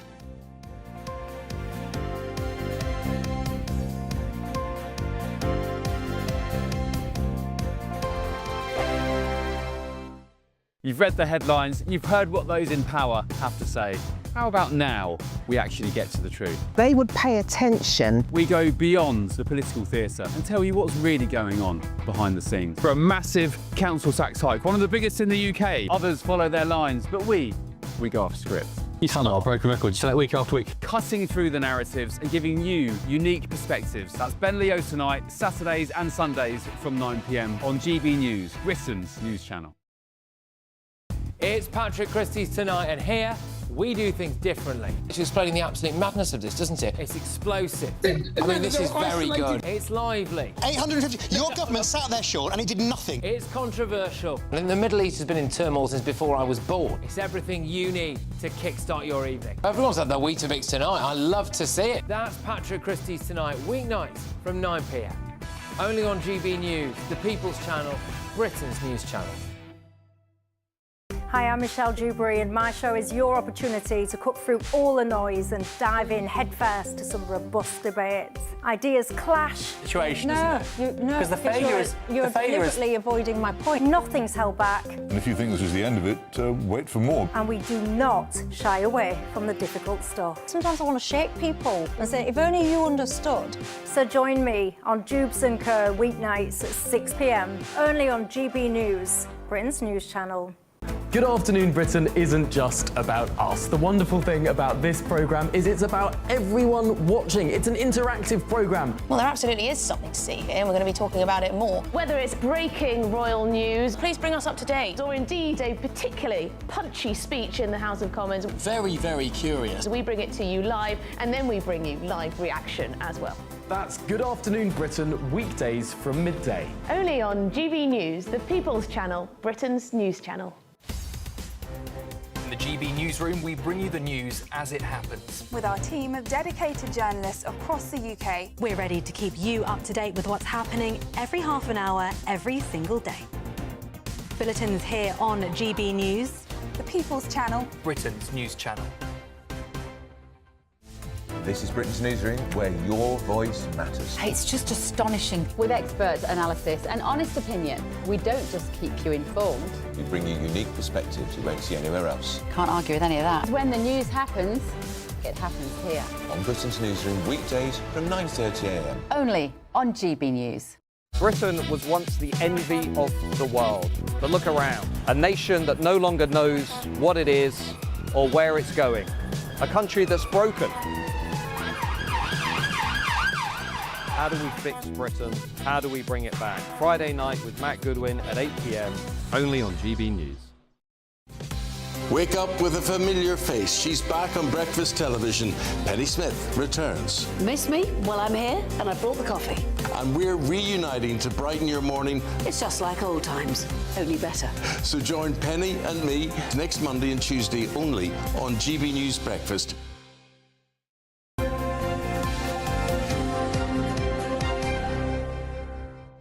And today is Wednesday, so that's next Monday and Tuesday because you're not here.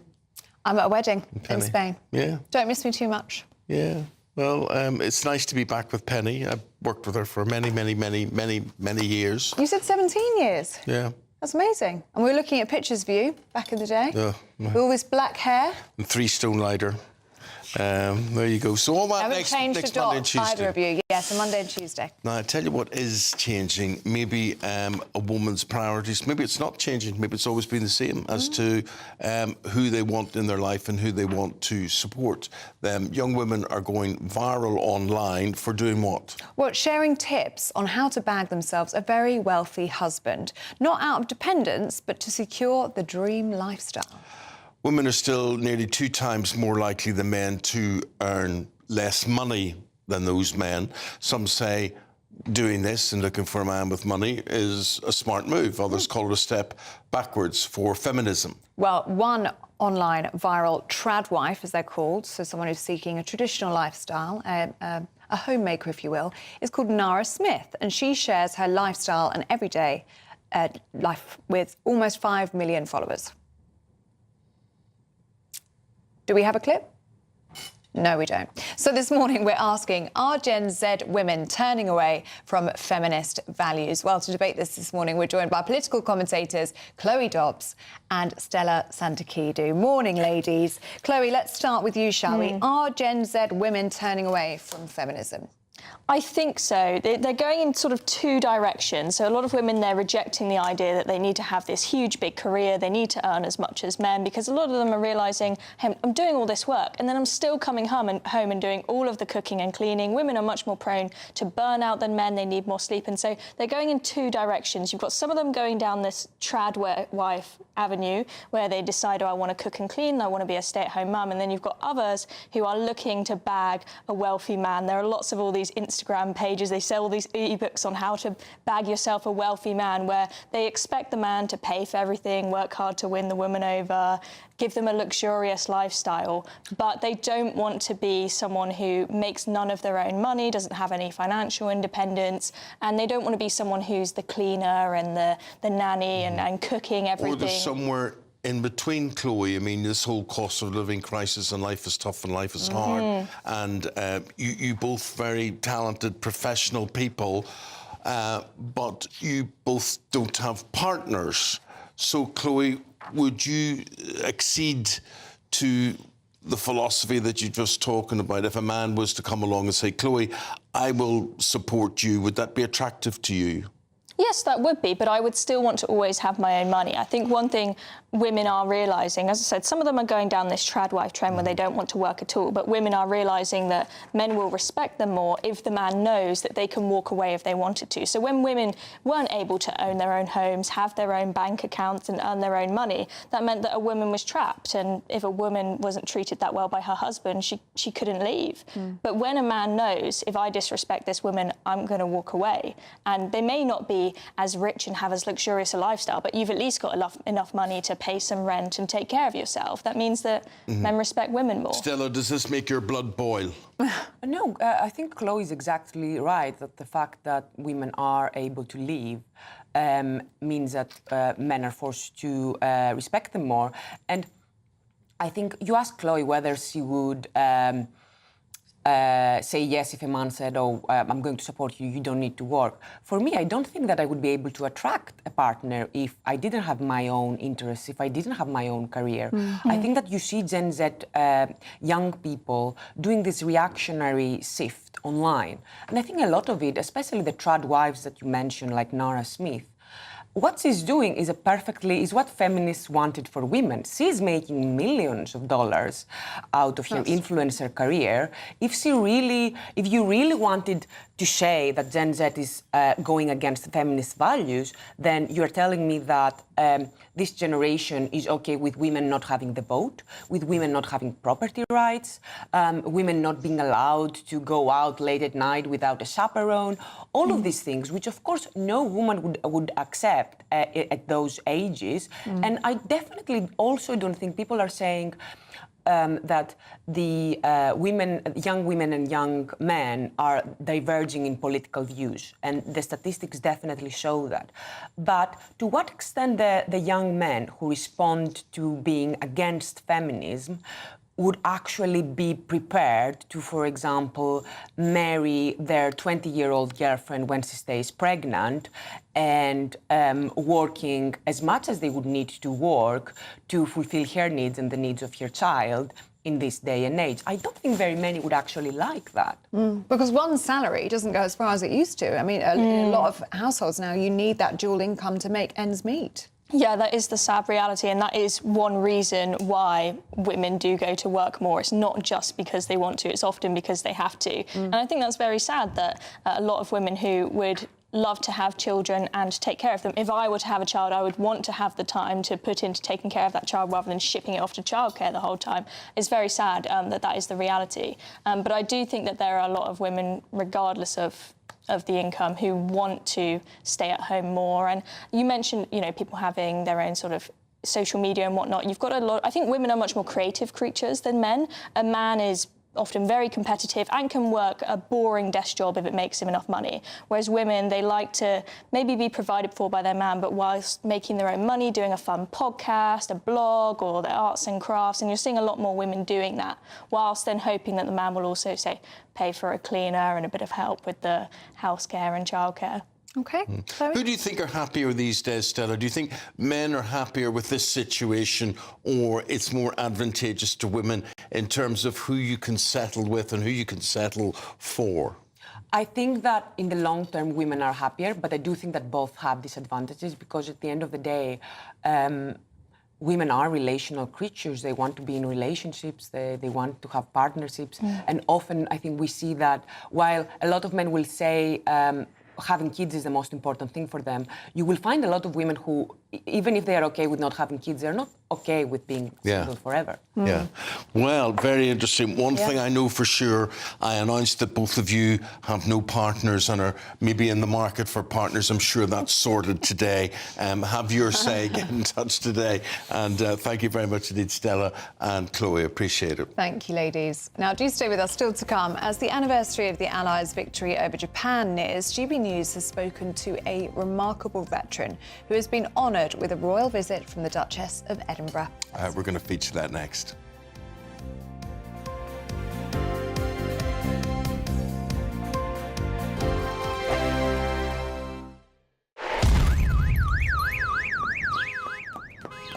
Crash Law 24 sponsors GB News Traffic and Travel Report.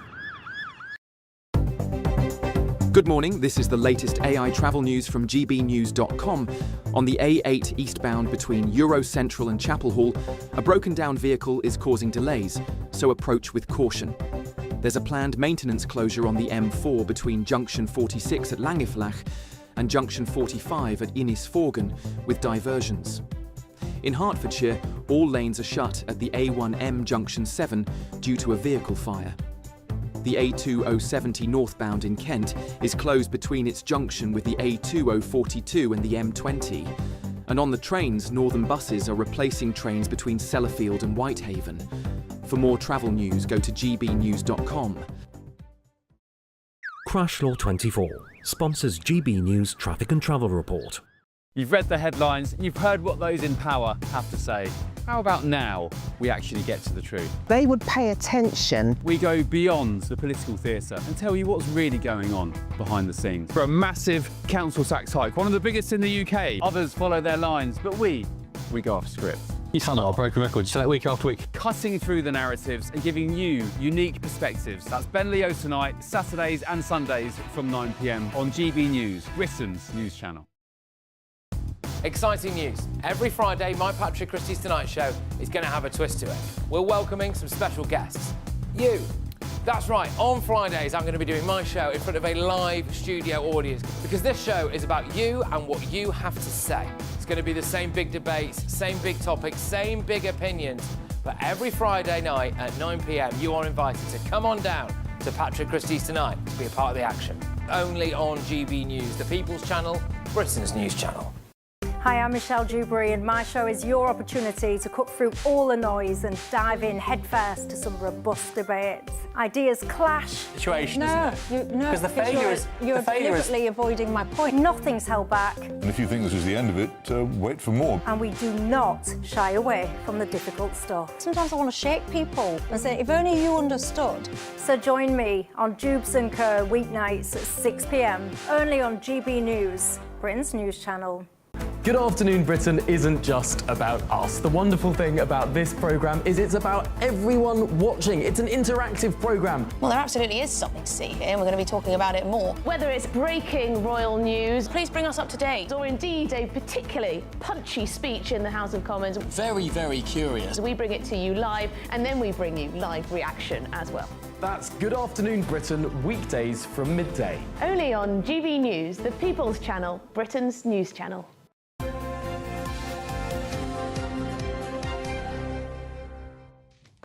We're now going to introduce you to World War II veteran Jim Wren. Jim is extraordinary. He survived the sinking of his ship HMS Repulse in 1941 before enduring 3.5 years as a prisoner of war of the Japanese. Well, now he's 105 years old and Incredible. was unable to join the King and Queen for victory over Japan Day commemorations. But never fear, because royalty came to Jim instead. Well, our royal correspondent, Cameron Walker, he's looked at Jim's story and put it all together. Here's his report. Well, I met some very, very fine men. A lot of them are gone. A lot of them went with the ship. And I'm the final and last one. And I suppose I got to think I'm very fortunate in that sense.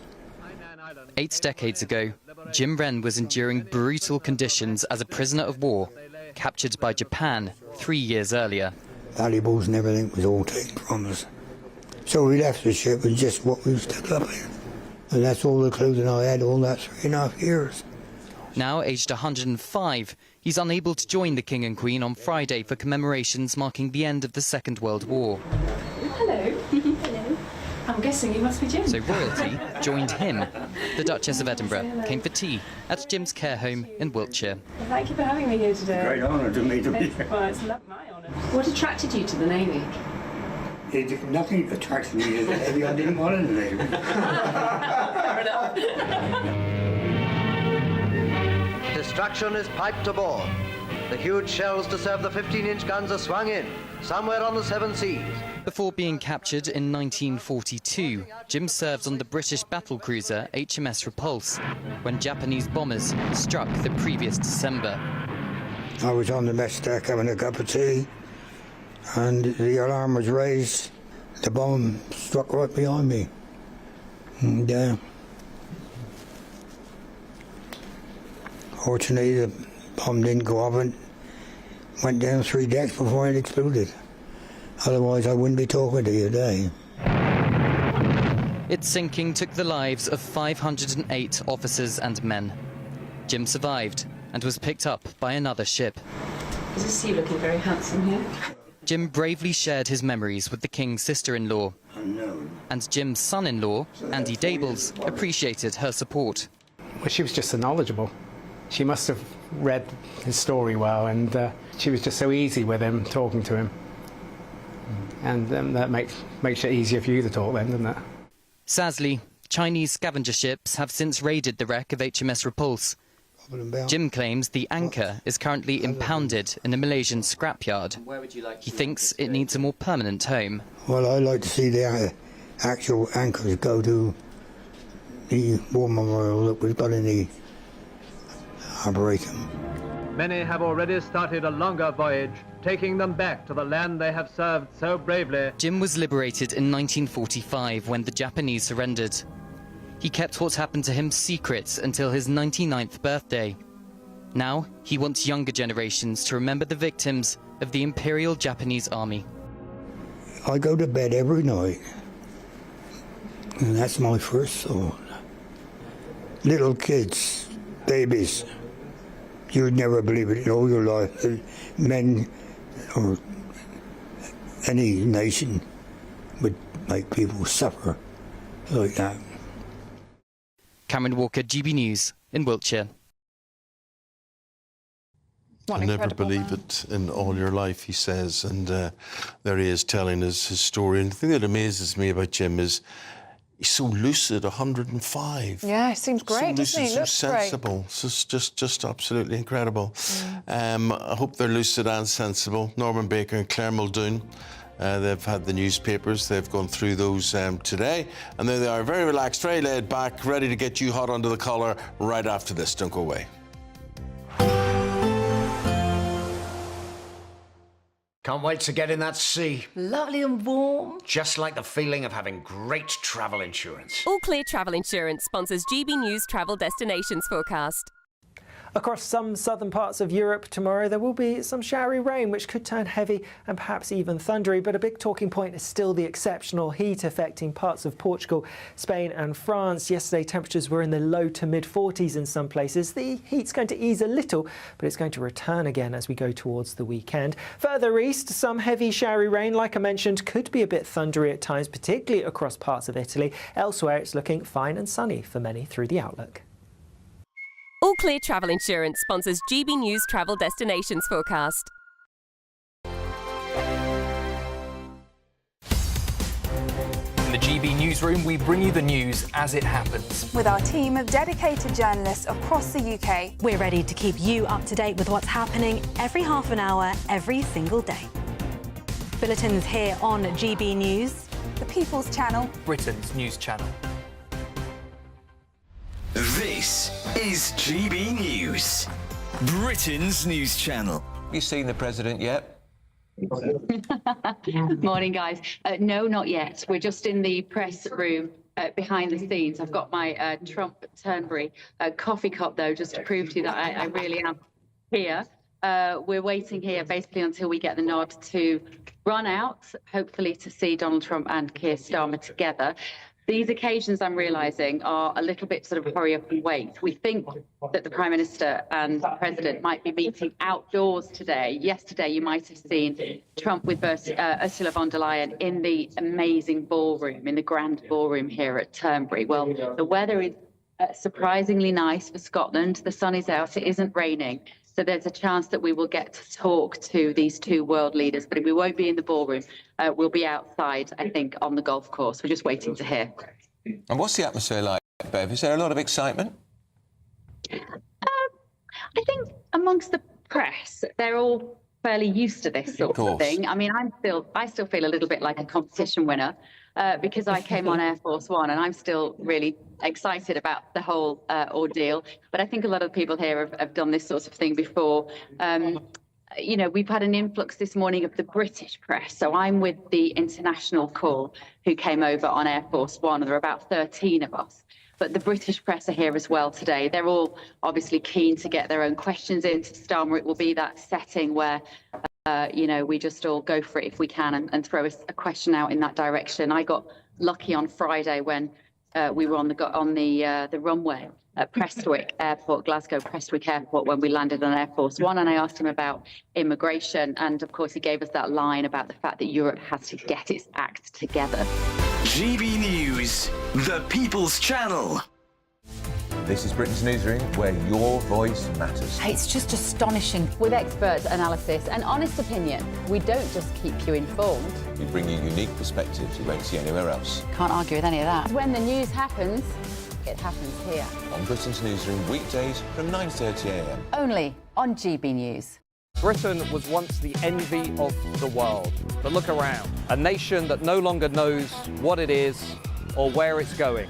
A country that's broken. How do we fix Britain? How do we bring it back? Friday night with Matt Goodwin at 8 p.m. only on GB News.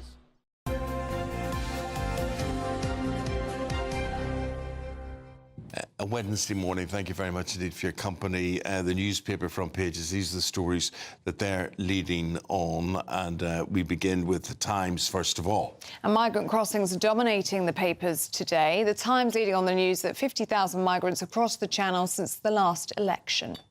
Well, that was yesterday's news, wasn't it? The Guardian says the Treasury planning to tighten inheritance tax rules. I laugh at this because they just want you to die with nothing, die with absolutely nothing to give to anybody. And your children to have less. The Daily Mail says government ministers are trying to dodge the blame for the rise in small boat migrants.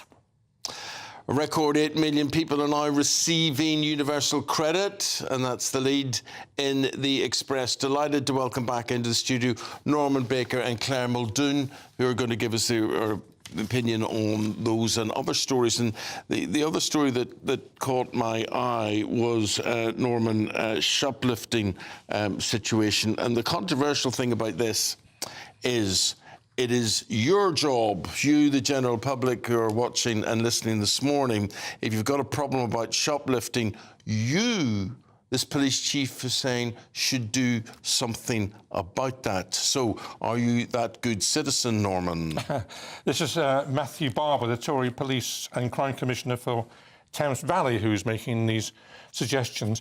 And I've got a little bit of sympathy in the sense that we can't leave everything to the police. We have a responsibility as members of society to uphold the law as much as the police do, and to some extent. Well, to some extent. You'd inform the shop, probably, right? Yes. But I don't think that you should be encouraged to intervene. No, I agree with Tackle a that. shoplifter. I agree with that. But you could take a picture on your phone or things like that. Yeah. But in any case, I mean, the problem is that this has got out of hand. The problem is that the police have not been enforcing the law against shoplifting for quite some time.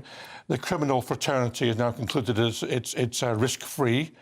People are reporting in the paper now, walking into somewhere like Greg's, picking up something, walking out, no one's challenging them. Exactly. But Norman, you and I may moan and groan about this or whatever it is, but this is not going to change, and it's not going to change on the basis of budgetary restrictions, I would suggest to you. No, it's probably not. But, I mean, we ought to go back to the stage, if we can somehow afford it, where there are local police officers in our street that well, people know. Well, there's going to be 3,000 more now. Shopkeepers ought to know who the local police officer is. We should know these people on the beat. That's how it used to be. And the local criminals will know who the local police officer is. Those days have gone. The police now are either not there at all or they're in cars somewhere. They're not on the streets. This is an endemic problem. It really is. I've witnessed it in many shops. People just coming in, grabbing what they want, and it's got nothing to do with them being impoverished, living in poverty or whatever. They're doing it for greed, and they're doing it for resale, and they're doing it not with their own need because they can't afford it. But also, Claire, could I say that apparently, from my understanding, is you can nick up to 200 quids with the stuff. Yes, without being charged by the shop. But also, we've just had the shopkeeper who was arrested for putting scumbags, calling people who nick the stuff scumbags, and yet he was arrested. Could I just say, in retaliation to that, here we are. Hello. Yeah. Could we just say? Yeah. I think that's very funny. Yeah. Scumbags. All you stealing scumbags out there. Oh, we're in trouble now. They're going to send the police round for us now. That'll be it. Well, I'll give them your number, will I? Okay, do that. Do that. Anyway, I agree. I don't think we can, because a lot of the people who have been stealing the stuff I've witnessed are high on drugs, right? We don't know what they have. So I don't think people should put themselves in personal danger to intervene. We do have a civic responsibility, and we're being passed that cost of shoplifting on to us anyway. So we're paying for it. Would you intervene in a shop if you saw someone shoplifting? No. No, would I? Because I wouldn't know if they had anything on them. Because I don't know what they're on. No, but I think I'd intervene if, for example, there was a man hassling a woman on a tube. I think I'd intervene in that situation because someone's being threatened. I think that's a different situation from, say, shoplifting. Would you intervene if someone catcalled a woman, though? No, when you're out jogging? That's your link to the next story. Well, that's our next story. That one is in the Telegraph, isn't it? And so, Claire, police are taking this so seriously that they're going undercover to get people who are wolf whistling and catcalling certain women, which mightn't be nice for certain people. But I hate to be controversial about this, but some people may find this quite nice. Might be better than the alternative. Complimentary. But look, is it really the demographic of people you're trying to catch wolf whistling or catcalling when you're out for a run? It's not going to happen there. You know, we do have an issue with misogyny in this country, in fact, globally. We do have an issue with sexual assaults on the increase, despite what Sadiq Khan said about crime numbers in London decreasing. I think a lot of them go unreported, and that's why there might be a manipulation in the figures. However, for Surrey Police to employ undercover cops to go out for a jog, to witness women being catcalled, and to be honest with you, I walk from my my flat to Hammersmith on the river walk in the morning to work, and it's beautiful, and there aren't any builders out, there's nothing. There's absolutely, it's quite a safe environment at that time. But even still, I've walked at various different times, you just don't have it anymore. Back in Glasgow, if you got wolf whistled with on the men from building sites, often you might actually have been a bit perturbed if you weren't whistled at. Well, it depends. I think if you're being beeped at or wolf whistled, that's fine. I think if it starts to move into someone following you... Well, that's a completely different thing. But they're not going to catch people following people, stalking people on a morning jog or an afternoon jog. I think if you were to ask people what would you like police to look into, or what would you like police time to be dedicated to, it would be shoplifting. True, but this also goes back to the point that you were making, Norman, about having policemen on the beat. Yeah. If they're going to frame it that way, which I think they should have done, well, that would be better, because they would be there, they would have the lens to look through it, the optic would be there, and it would be much better and safer. Talking about the optic, there was that news yesterday that I think the Home Secretary announced that there would be an identifiable person at a desk at a police station, if there is a desk, because Sadiq Khan's done away with them all. If there's a police station. If there's a police station, exactly. But if there's a desk, apparently there is one single recognised officer. A named officer. Yes, that you can go to. Well, people don't tend to go to police stations very much. I mean, first of all, there aren't many police stations. Secondly, they've got limited opening hours when they are there. And thirdly, there's an issue you want to ring up probably on the phone, that people do. So that seems like a nonsensical idea that's been brought forward by the Home Secretary, to be honest with you. Look, people want the police to be dealing with shoplifting, with burglary, with assaults on the individual, those sorts of priorities. They don't want the police involved in dealing with catcalling. They don't want the police involved with arresting 83-year-old people with a placard saying, I support Palestine. They don't want people involved. The police in Brighton, I have to say the other day, the end of the term for the young people, summer term, and they congregate on the beach down in Brighton. They were doing nothing apart from being a bit leery, nothing at all. There was a huge number of police there for them. What were they all doing down there? And, you know, Norman, I'm thinking of parental responsibility in all of this before you get to this stage, because I would not have been allowed or encouraged by my parents to think it's OK to make a comment about a woman. You may think it privately or whatever, but I've never in my life wolf whistled a woman. So your view on that, guys, is it harmless? Is it not harmless? What way would you deal with it? Now, we say goodbye to Norman and Claire. They're coming back later. But we're also going to be debating if calorie labels on a food, on a sandwich or in a restaurant are good or a bad thing. What harm do they do? Well, apparently they can ruin some people's whole nights. 8:20. Yeah, but first, let's get a check on the weather with Alex Burkle.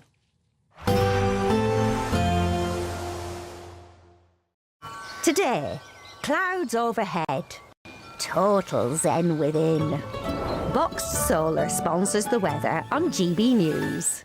Hello again, I'm here with your latest GB News weather update, coming to you from the Met Office. For many, it is going to be another hot day, but with that, there is the risk of some showers, and some of these could turn heavy and thundery in a few places too. But starting off, and actually at the moment, there's a fair bit of cloud across parts of Wales, southern southwestern England, but a lot of this is going to burn away, and so increasing amounts of sunshine here, and for many, through the afternoon, it is a fine sunny picture. That being said, a few showers will be starting to develop, particularly across parts of Scotland, maybe in the far southeast as well. It is going to be hot again in the sunshine, though the highest temperatures will be confined to more eastern parts, where we're looking at highs in the low, possibly mid-30s for some. Then as we go through into this evening, we are going to see a few more showery bursts pushing their way in across parts of the southeast. A bit more cloud here, 1 or 2 showers also possible across parts of the southwest, but otherwise lots of dry weather, lots of clear weather across England and Wales. Patchy cloud for Northern Ireland. Across Scotland, a few scattered showers, and these showers are likely to turn a bit more intense, a bit heavier as we go through the rest of the evening and overnight. There's a reasonable chance that we could see some thundery downpours, which could cause a few isolated issues. Otherwise, and a few other showery bursts are possible, particularly around some coastal spots. But for many, it's going to be a dry night, and there will be some clear skies. But temperatures are going to hold up. The high humidity means it's going to be another warm, sticky night for most of us, and there could even be a few pockets of mist and fog in a few places. places as well. Then through tomorrow, the biggest talking point will be the heavy, perhaps thundery downpours that are likely to develop, particularly across northern parts of Scotland. These could cause some issues as we go through Thursday. Elsewhere, a few showery bursts across some parts of Northern Ireland, England and Wales, but towards the southeast, staying dry and often sunny here. And when you get the sunshine, it is again going to feel pretty hot. Temperatures peaking tomorrow in the high 20s. We may just about scrape to 30 Celsius, so not quite as hot as it has been recently. Today, clouds overhead. Total zen within. Box Solar sponsors the weather on GB News.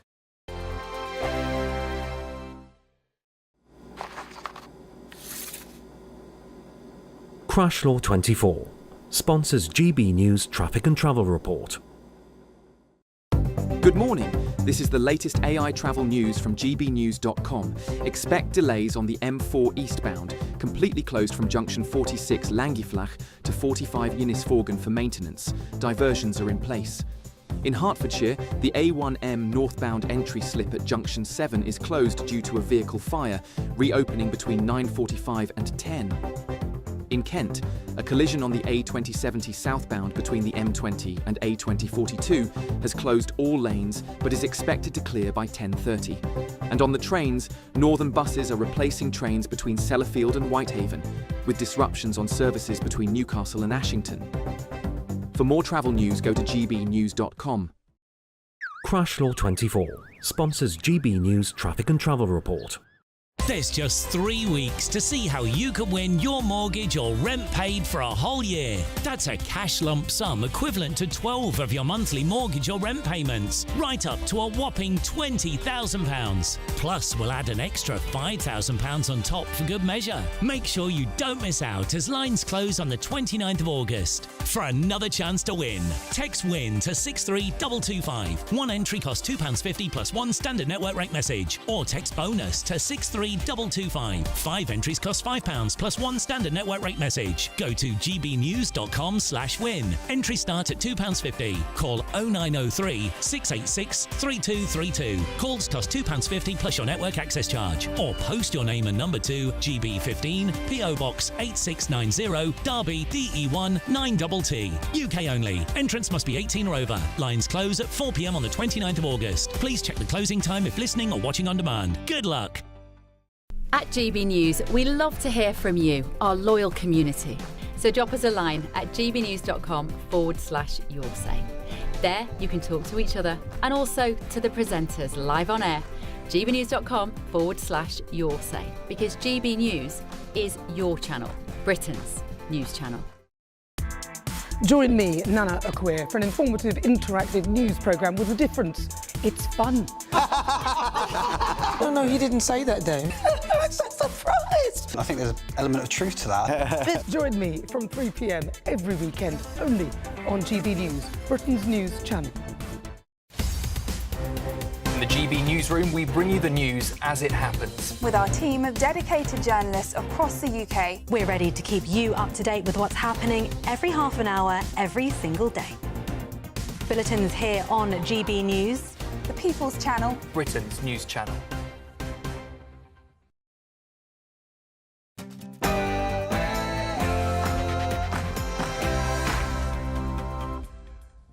Hello there, very good morning to you. The biggest shake-up in policing guidelines in a generation. One of the things we're talking about this morning. Yes, police forces are told to begin revealing the ethnicity and nationality of anyone charged in high-profile cases. But the Home Office has stopped short of asking police to reveal suspects' immigration status. Increasing the number of neighbourhood police officers across the country by 3,000 this year as part of a plan for 13,000 additional neighbourhood police and PCSOs across the country, because we've got to bring back neighbourhood policing. That's the Home Secretary saying local policing is her priority. But will more bobbies on the beat stop the epidemic of shoplifting that's plaguing British towns and cities? And should you be expected to make the apprehension? As the anniversary of the Allies' victory over Japan nears, GB News has spoken to an absolutely incredible man who's been honoured with a royal visit from the Duchess of Edinburgh. It's a lovely story. Now, it's revealed most of us ignore nutritional information on menus. So, are calorie labels ruining the experience of eating out? And should we scrap them altogether? We're debating that in about 20 minutes' time. Jack Grealish is confirmed as an Everton player after joining on a season-long loan from Manchester City with the aim of forcing his way back into the England squad in time for next summer's World Cup. And in boxing, could we see Jake Paul take on Anthony Joshua? One heavyweight contender thinks we will. The heatwave continues, but with that, there's the risk of some showers, which could turn heavy and thundery, especially as we go into tomorrow. Stick around to find out if you're likely to be affected. Hello there, very good morning to you in this what's going to be a very sunny Wednesday. I'm Eamonn Holmes. I'm Ellie Costello, and this is GB News Breakfast.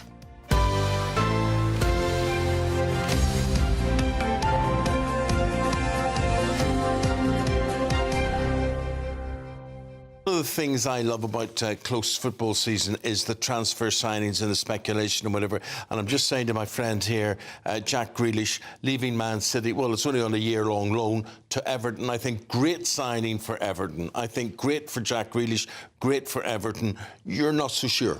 Not quite so sure, just because Pep Guardiola has a habit of moving on players when the time is right. Now, OK, people will come back to me straight away and say, well, what about Cole Palmer in 2023? Yes. Letting him go. But then I think to myself, what about Raheem Sterling? He's more Jack Grealish's kind of vintage. He's late 20s. He's had a good career at Man City. But you know what? I can see the rationale behind it. He can go into Everton. He can be a crowd pleaser. They've got that magnificent new stadium opening up as well. And he's got something to play for because he needs to be in that World Cup squad next year. You're right. That magnificent new stadium, magnificent new player. I think it's going to be good for Grealish. I think it's going to be good for Everton. Just our views between us. Let us know what you think. Right, let's get into the politics now, shall we? And the biggest shake-up to policing guidelines in a generation. Let's speak to the Conservative Party now. The Shadow Work and Pensions Secretary, Helen Whately, who joins us this morning. Very good morning to you, Helen.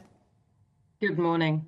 Can we start by talking about these changes to policing guidelines? The police force is being told to reveal now the ethnicity and the nationality of anyone charged in a high-profile case, stopping short, though, of sharing their immigration status. Is that an important thing, do you think, for the public to know? Do they have a right to know?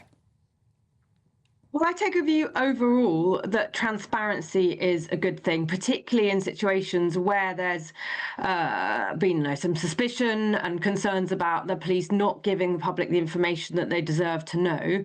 So I support revealing the ethnicity of suspects and telling people the information which otherwise they're concerned that the police is withholding something. What we need is to know that we can trust our police force, that they're on our side, and that's what the government should be aiming for. We stick with policing and talk about shoplifting, which is an epidemic that is plaguing British towns and cities. I think it's something like up 20%. One of our police chiefs, a Tory Police and Crime Commissioner of Thames Valley, this is Matthew Barber, saying that the public has a duty to stand up to shoplifters rather than relying solely on police officers. Do you really think that's sensible advice?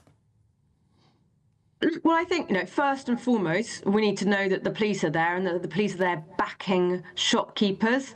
And then it is a whole community activity. And I see it in my local town, Faversham, just down the road from where I'm sitting today, where I know that shops work together with the police. They communicate about known problem people, talk about when people arrive at the station. So there's lots going on as a community to tackle this problem, because it's clearly horrible for shopkeepers when they're experiencing that. It's a loss of revenue for businesses and for the public and for shoppers to see people taking things when most of us are paying for the things we want. The Vice President of the United States, J.D. Vance, is in the Cotswolds at the moment on holiday with his family. You would have seen it all over social media, all over the papers. He met up with Thomas Skinner of The Apprentice. He's been with Nigel Farage for breakfast today. He's been with David Lammy for 2 days as well, really enjoying the great British countryside. Where is Kemi? He's not having much of a holiday, is he? Not having much of a holiday, that's true. Where has Kemi Badenoch been? So I know that our Shadow Home Secretary and Shadow Justice Secretary have both met with J.D. Vance. That Kemi previously met with him, had dinner with him when she was in the US. I know she's also been hard at work, and my understanding is that was a commitment that she had in her diary as well. Has just made it that she wasn't able to meet with him this time, but they do have a good working relationship. Did she not want to make space for the Vice President of the United States, considering our special relationship and considering how vocal he is on British issues such as free speech? Clearly, the relationship is an important one. It's a good thing that she has a good working relationship with him already. And my understanding was it wasn't for lack of trying to get their schedules to work. But Robert Jenrick met him, didn't he? Yeah, Robert Jenrick met him, and Nigel Farage is meeting him for breakfast today. So it just looks as though Kemi Badenoch isn't around. So I know that, as I said, Chris Philpott, our Home Secretary, met him, as well as Robert Jenrick. I know Kemi was in the Isle of Wight. I think that was yesterday, so she's working pretty hard. It was just she's in a different place from where JD Vance is. Yeah, I like the Isle of Wight. I love the Isle of Wight. And I noticed, Helen, that she was serving out ice creams from the back of an ice cream van on the Isle of Wight, and it put me in the mood. The last time I had a really nice, good ice cream was in the Isle of Wight. Well, there you go. Yeah. And very generous portions, I noticed yesterday. Kemi Badenoch was. And I think it's important, Helen, though, when you look at places like the Isle of Wight, that they are considered visible, that they are considered they do exist, that they do count, and they are part of the United Kingdom. Yes, absolutely. And the other thing that you'll have probably seen as you're following what Kemi's been up to is she was over in Epping talking to some of the community around the hotel that the asylum seekers are in. Yeah. So, you know, she's out and about, hard at work. And what is she suggesting should happen to the Bell Hotel and others, those asylum seeker hotels? Yeah, one of the things that she said is considering that Labour is totally failing to control the flow of migrants across the Channel. We've seen 50,000 people come here since Keir Starmer was Prime Minister. They haven't put any deterrent in place. They should be reducing the number of people in hotels. Instead, that's going up. So Kemi said that it's time to put in place camps so that people can be detained in camps rather than filling up hotels. Do you really think that's what local communities would want to see? We're already seeing protests and upset from mothers a lot of the time who are worried about the safety of young girls. That's especially what we've been seeing in Epping recently. How do you think they'd feel about a migrant camp and people in tents on their local streets? I think first and foremost, what people want is the boats to be stopped, is people not coming here in the first place. That's why we had a policy as a deterrent, which Labour scrapped that the moment they came into power. The next thing that people want to see is people deported as soon as they come here to the UK, and that's something else that the government should be getting on with. But in the meantime, what are they going to do? Well, people don't want to see migrants living in hotels in their community. Better that they were in properly secure, specially designed accommodation, and that's what Kemi Badenoch was speaking about. You want to talk about the unemployment figures that were out yesterday. They held at 4.7%. Now, you say this is down to Labour's war on business, but it's actually not unusual, is it, for unemployment figures to hold or even go down in the summer months because firms just aren't hiring? So something that we've seen for 10 months in a row is a fall of the number of people on payroll. So that's a fall of the number of people in jobs under this government. And it's particularly, that's the sort of secure employment that most people want. I should say that that has particularly hardest hit people who are in the age group of 16 to 34. So it's younger people who are less likely to be able to get into work under this government. That is a consequence of Labour's mishandling of the economy, of their introduction of that jobs tax. And talk to any business and they'll say that's really affecting their ability to hire people at the moment. It's made it more expensive. So that's bad for a whole new generation. The other thing that we're seeing is an increase of the number of people claiming benefits. So that's gone up to 8 million people, more than 1 million more on universal credit since Labour came into office. And around half of those people are people who don't even have a requirement to be even trying to look for work.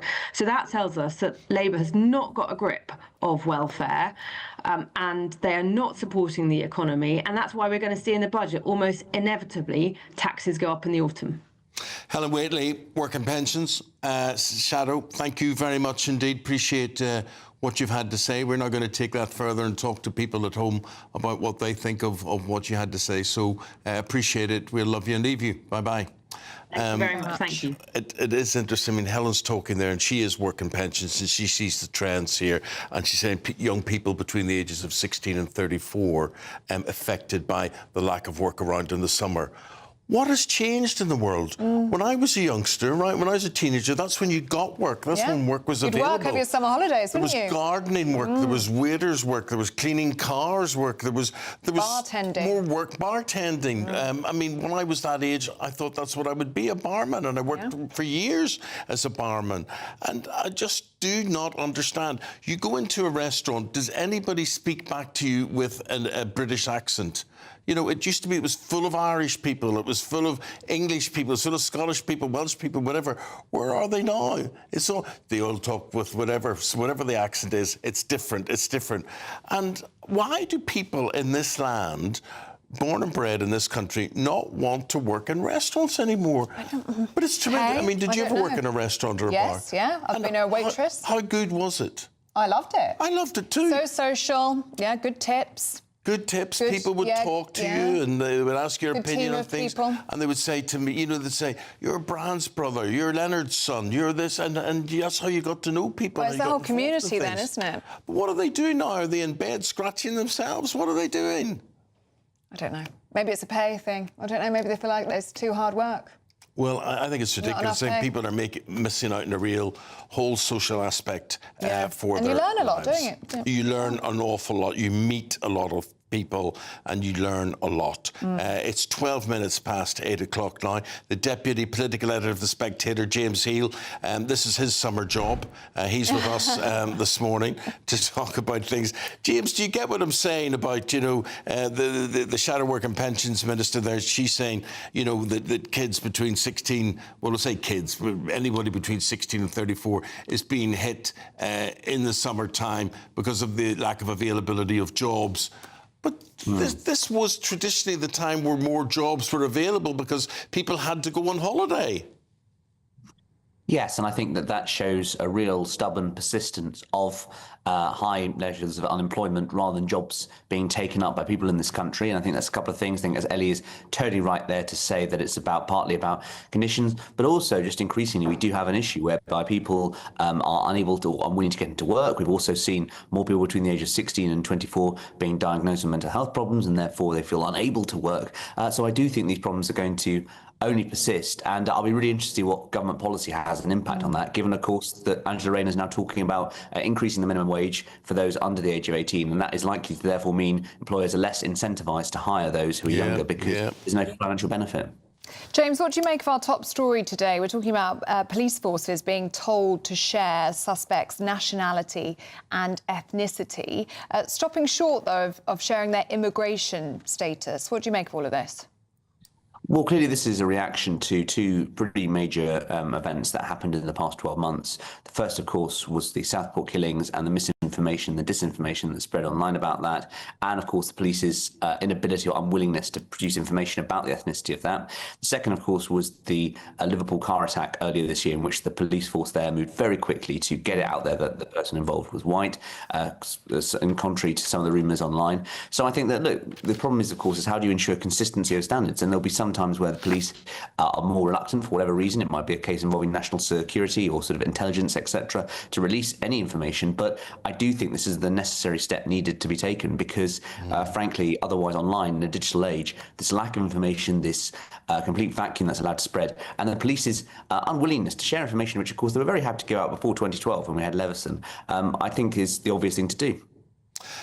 Before we say just goodbye to you, James, what was your summer job? Did you have a summer job? I know that there is a time and a place that a lot of people don't take them. They're a bit allergic to them, or they don't think they'll do them any good, or they don't need to. But did you have one? And if so, what was it, my friend? I stacked shelves at Sainsbury's, so not particularly seasonal, but I worked in the bakery at Sainsbury's and had a name tag. They wouldn't give me the right one, so I was called Nigel for a summer. Yeah, and do you think you learned anything from working in the bakery at Sainsbury's? Yeah, absolutely. I mean, it teaches you the value of an hour's salary. I still remember what I got paid every hour, £7.36 at the time. Yeah. And, it teaches you the value of money, and working with different people gets you out of your own bubbles. So, it taught me a huge amount, and I've nothing but good things to say about working in retail. You made me remember what my first wage was. Well, actually, the first wage, I remember working as a newspaper boy and on a milk float, which put me off milk for life, I have to say. But when I went to work in a bar, which probably was illegal at that particular time because I was 14.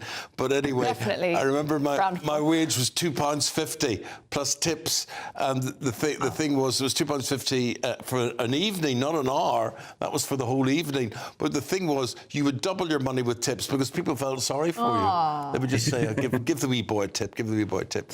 James, lovely talking to you. Thank you very much indeed. If you've got a story to tell, a story to share with us about your first job, about tips, about and about why people just don't seem to be working in the summer months anymore. Things like stacking shelves, like James was just saying, that's hard graft. It's long shifts. People don't want to do that anymore. Well, I know a girl who used to work as a waitress, and but the beach, the cafe was on the beach. Oh, yeah. She had to walk over sand with the tray, balancing the meal and things on the sand.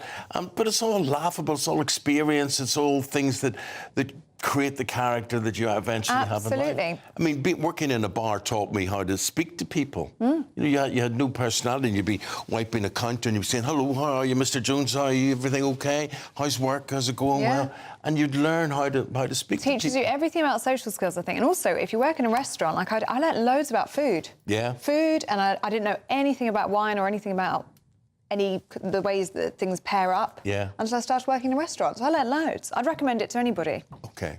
Very good. 17 minutes past the hour. Weather update. Morning, Alex. Expect warm spells with the odd rude interruption. Box Boilers sponsors the weather on GB News. Hello again, I'm here with your latest GB News weather update, coming to you from the Met Office. For many, it is going to be another hot day, but with that, there is the risk of some showers, and some of these could turn heavy and thundery in a few places too. But starting off, and actually at the moment, there's a fair bit of cloud across parts of Wales, southern southwestern England, but a lot of this is going to burn away, and so increasing amounts of sunshine here, and for many, through the afternoon, it is a fine sunny picture. That being said, a few showers will be starting to develop, particularly across parts of Scotland, maybe in the far southeast as well. It is going to be hot again in the sunshine, though the highest temperatures will be confined to more eastern parts where we're looking at highs in the low, possibly mid-30s for some.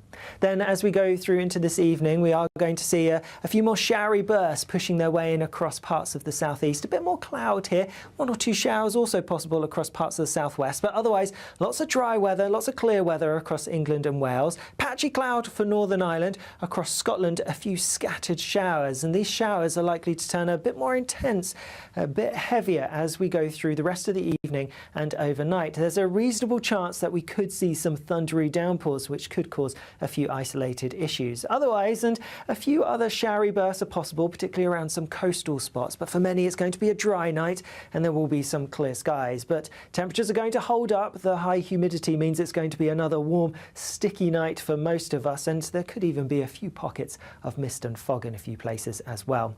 Then through tomorrow, the biggest talking point will be the heavy, perhaps thundery downpours that are likely to develop, particularly across northern parts of Scotland. These could cause some issues as we go through Thursday. Elsewhere, a few showery bursts across some parts of Northern Ireland, England and Wales, but towards the southeast, staying dry and often sunny here. And when you get the sunshine, it is again going to feel pretty hot. Temperatures peaking tomorrow in the high 20s. We may just about scrape to 30 Celsius, so not quite as hot as it has been recently. Expect warm spells with the odd rude interruption. Box Boilers sponsors the weather on GB News.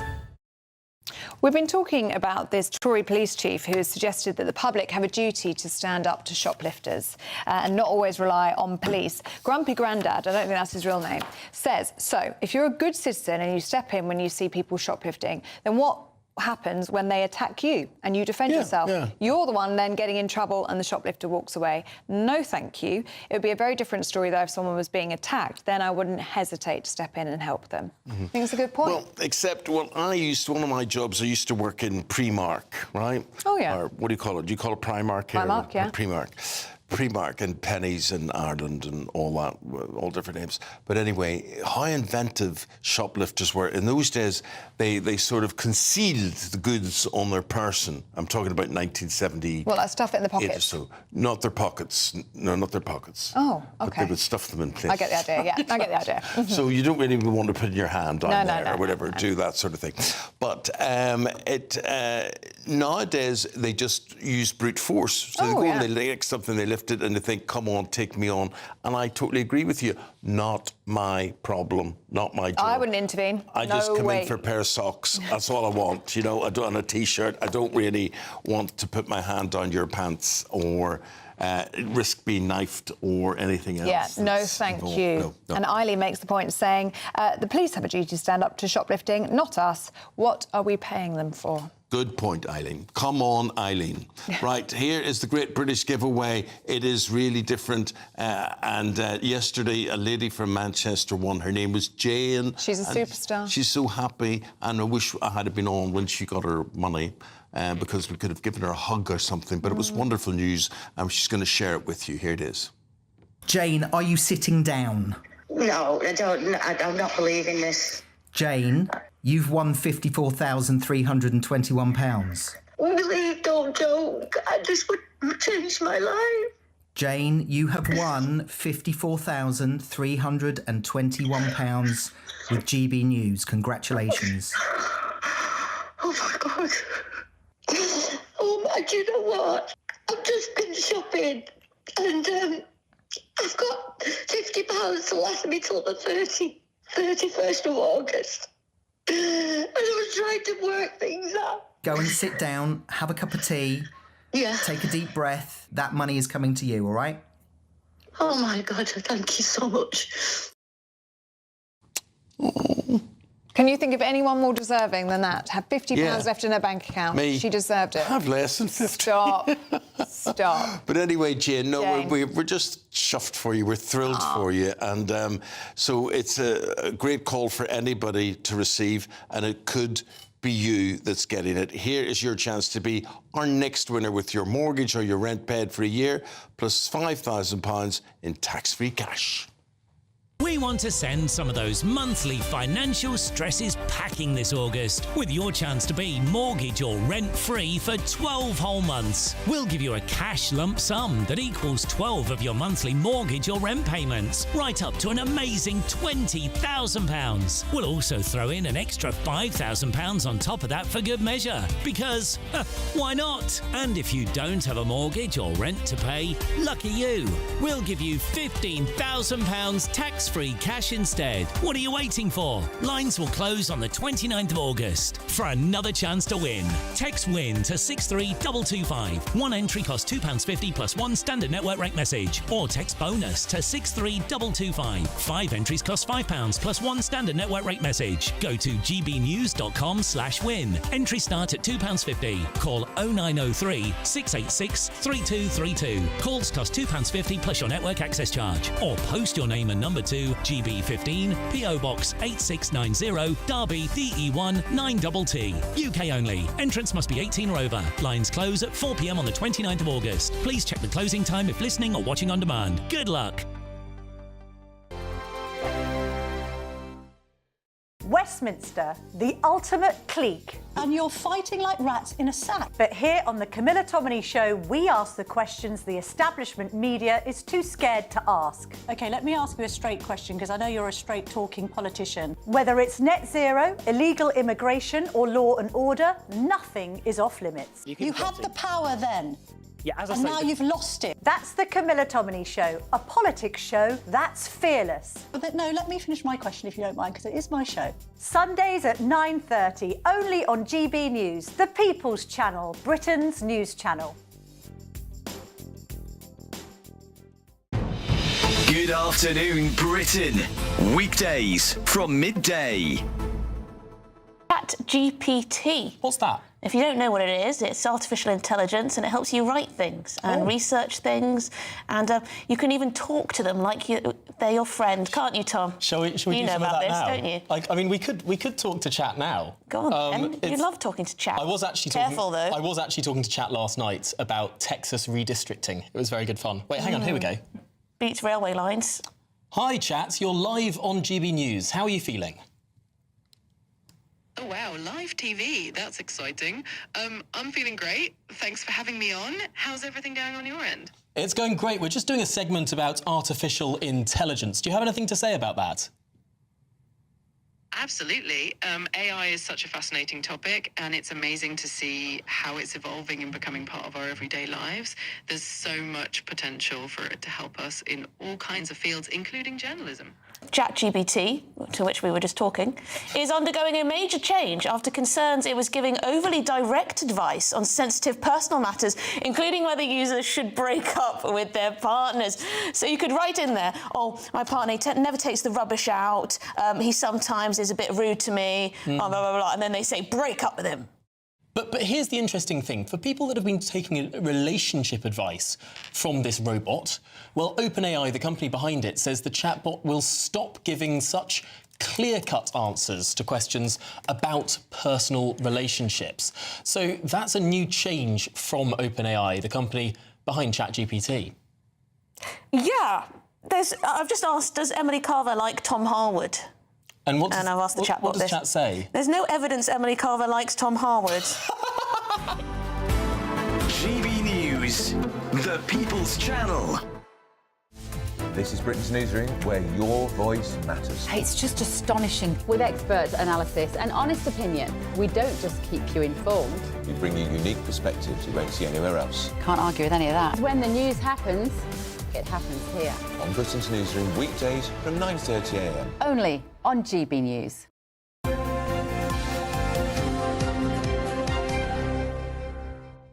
Now, how do you feel about calories on menus? Do you look at them? Yes, I do. Do you? Yeah, and I would... Would it put you off? It would put me off, but then it's worth being put off for. It's not that I'm looking, oh, that's put me off, that's ruined my night. No, that's actually saved me from myself. Or do I feel as if I've earned the right to have, 500 calories worth of ice cream? Yes, or maybe think, no, been a bit much today and forget that. So I think they're a good thing. So they were meant, these calorie counts on packets of sandwiches or whatever, or on menus, were meant to help us make healthier choices. But a new study suggests otherwise. What's it saying? Well, it's saying that people barely notice them. I'm a bit like that. When I go out to eat, so I don't really have a look at what the calories are. Well, I notice it as much as I notice the price of something. Yeah, So, probably good to be aware. yeah. Well, some people argue that calories on menus spoil the joy of eating out, but they are helping us in the longer term, others would say. So, have calorie labels ruined your dining out? We've got two people to talk about this. Steve Miller, he'll have a thing or two to say, and Emma Wolfe on this one. Steve, I know where you're coming from this. You're going to think the same as me on this. Why not have them? Oh, I need them on, especially as I get older, Eamonn. The pounds could come on quickly. Listen, I think they're a guide. They're not perfect, but they are a guide. They help to condition certainly my eating habits. And like you were saying, if I've had quite a lot to eat during the day, common sense tells me that, and I look on and I see that a sweet and sour dish kind of is 600-700 calories compared to a mushroom and chicken and mushroom dish, which is, say, 400, then it will encourage me to opt for the latter. The key here, so I am supportive of the calories. The problem we have is written instruction doesn't work as well as visual instruction. So here's your solution. You need to have something that's more of a shop tactic in visual terms. So on a menu, you will often see the little chilies to indicate how spicy a dish is. Yeah. What you could have is a number of backsides to tell you how fattening the dish is. So if it's kind of my sweet and sour, that might have 5 backsides on it. If it's the mushroom one, it may have 2 backsides on it. And that kind of warning, as mad as it sounds, is much more likely to work than the written instruction. Emma, how do you feel about calorie labels on menus?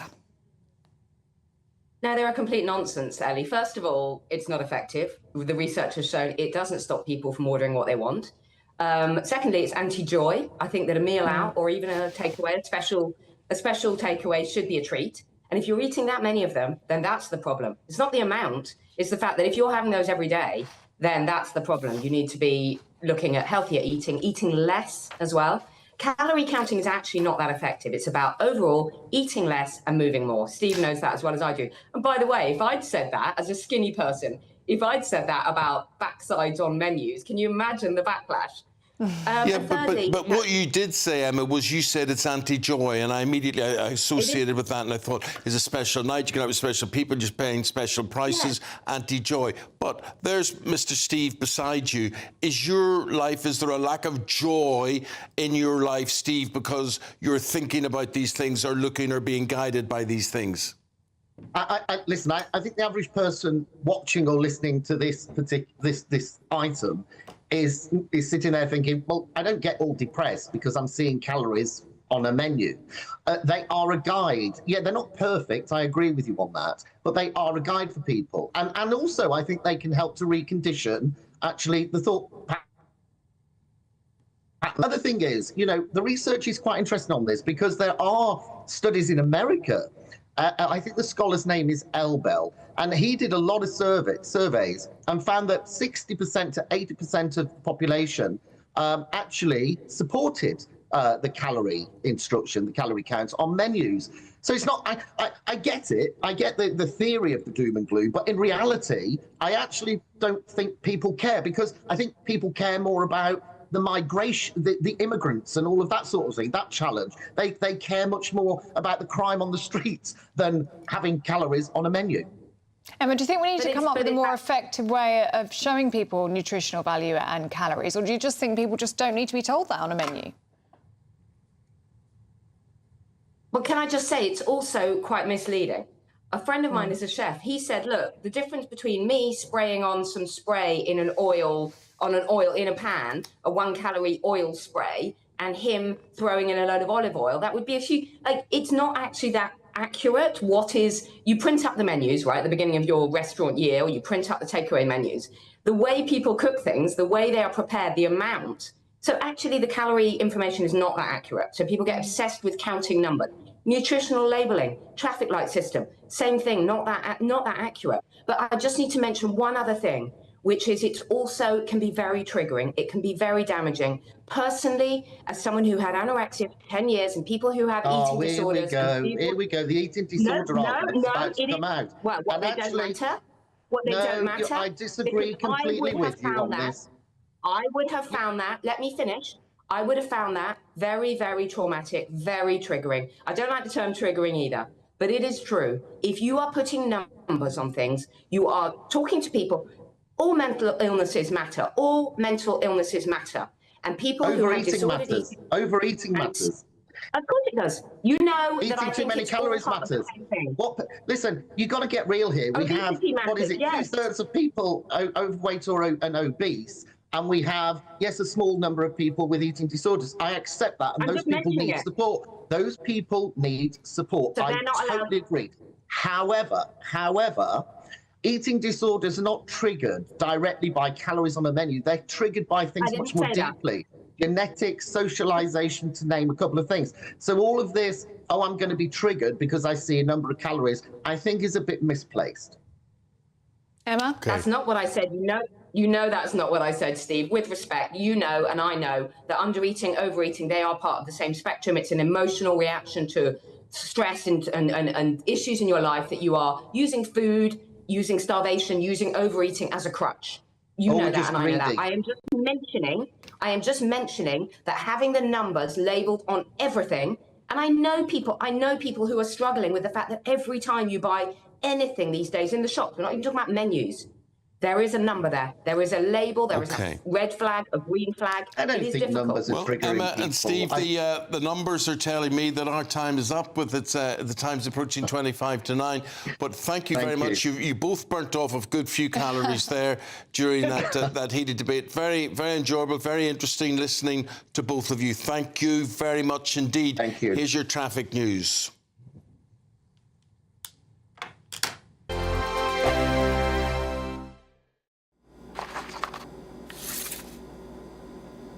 Crash Law 24 sponsors GB News Traffic and Travel Report.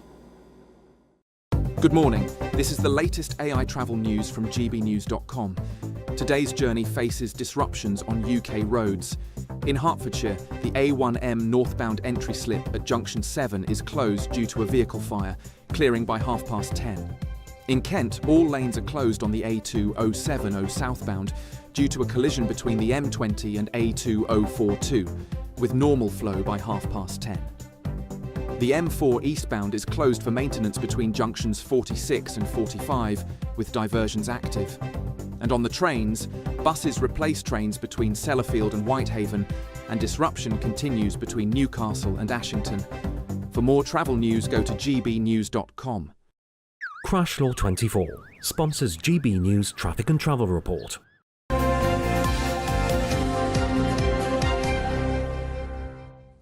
Now, do stay with us. Find out why good old British fish and chips could be in trouble. You were telling us about this yesterday, weren't you? You were ahead of the news. We're ahead of the news. Yeah, we are. But it's all to do with climate warming, OK? We're going to have that in the newspaper review coming up shortly. But first, sport next. Jack Grealish has bid farewell to Man City for a year. And hello to Everton. Aidan McGee with all the news after this. Westminster's full of talk, but out here, it's the real world. Am I allowed to talk then? No, that's it. This is where it matters, real people and real lives. That's what politics is all about. The fact that Trump made a good start, no. Straight answers, no spin, and just a couple of pints. How many fingers have I got up? About 10. So join me for Lee Anderson's Real World every Friday at 7 p.m, only on GB News. The People's Channel, Britain's news channel. You want to know what's really going on in the corridors of power? Labour don't know what to do with you half the time, and that makes you quite lethal in the chamber. Get behind the headlines with Chopper's Political Podcast. Join me, Christopher Hope, as I sit down with the great and the good of British politics. We'll see where this ruling takes us. These are the stories shaping our nation. Chopper's Political Podcast, available now on all platforms. Listen in and stay ahead. You've read the headlines, you've heard what those in power have to say. How about now we actually get to the truth? They would pay attention. We go beyond the political theatre and tell you what's really going on behind the scenes. For a massive council tax hike, one of the biggest in the UK. Others follow their lines, but we go off script. You sound like a broken record, you say that week after week. Cutting through the narratives and giving you unique perspectives. That's Ben Leo tonight, Saturdays and Sundays from 9 p.m. on GB News, Britain's news channel. It's Patrick Christie's Tonight, and here we do things differently. It's explaining the absolute madness of this, doesn't it? It's explosive. I mean, this is very good. It's lively. 850. Your government sat there, Sean, and it did nothing. It's controversial. And the Middle East has been in turmoil since before I was born. It's everything you need to kickstart your evening. Everyone's had their Weetabix tonight. I love to see it. That's Patrick Christie's Tonight, weeknights from 9 p.m. Only on GB News, the People's Channel, Britain's news channel. At GB News, we love to hear from you, our loyal community. So drop us a line at gbnews.com/your say. There you can talk to each other and also to the presenters live on air. gbnews.com/your say, because GB News is your channel, Britain's news channel. Join me, Nana Akwe, for an informative, interactive news programme with a difference. It's fun. No, you didn't say that, though. I'm so surprised. I think there's an element of truth to that. Join me from 3 p.m. every weekend, only on GB News, Britain's news channel. In the GB newsroom, we bring you the news as it happens. With our team of dedicated journalists across the UK, we're ready to keep you up to date with what's happening every half an hour, every single day. Bulletins here on GB News, the People's Channel, Britain's news channel. Wake up with a familiar face. She's back on breakfast television. Penny Smith returns. Miss me? Well, I'm here and I brought the coffee. And we're reuniting to brighten your morning. It's just like old times, only better. So join Penny and me next Monday and Tuesday only on GB News Breakfast.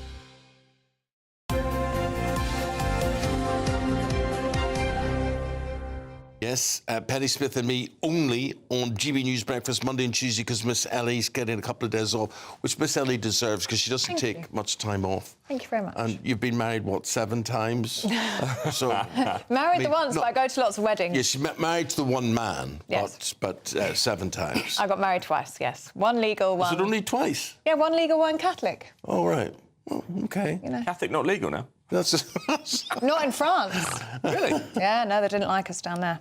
So we had to do it here. Anyway, that's a whole other story. Whole other stuff sounds very interesting. Whole other story. Anyway, Aidan, as you can see, is with us here, and we've got Match of the Day back again on Saturday.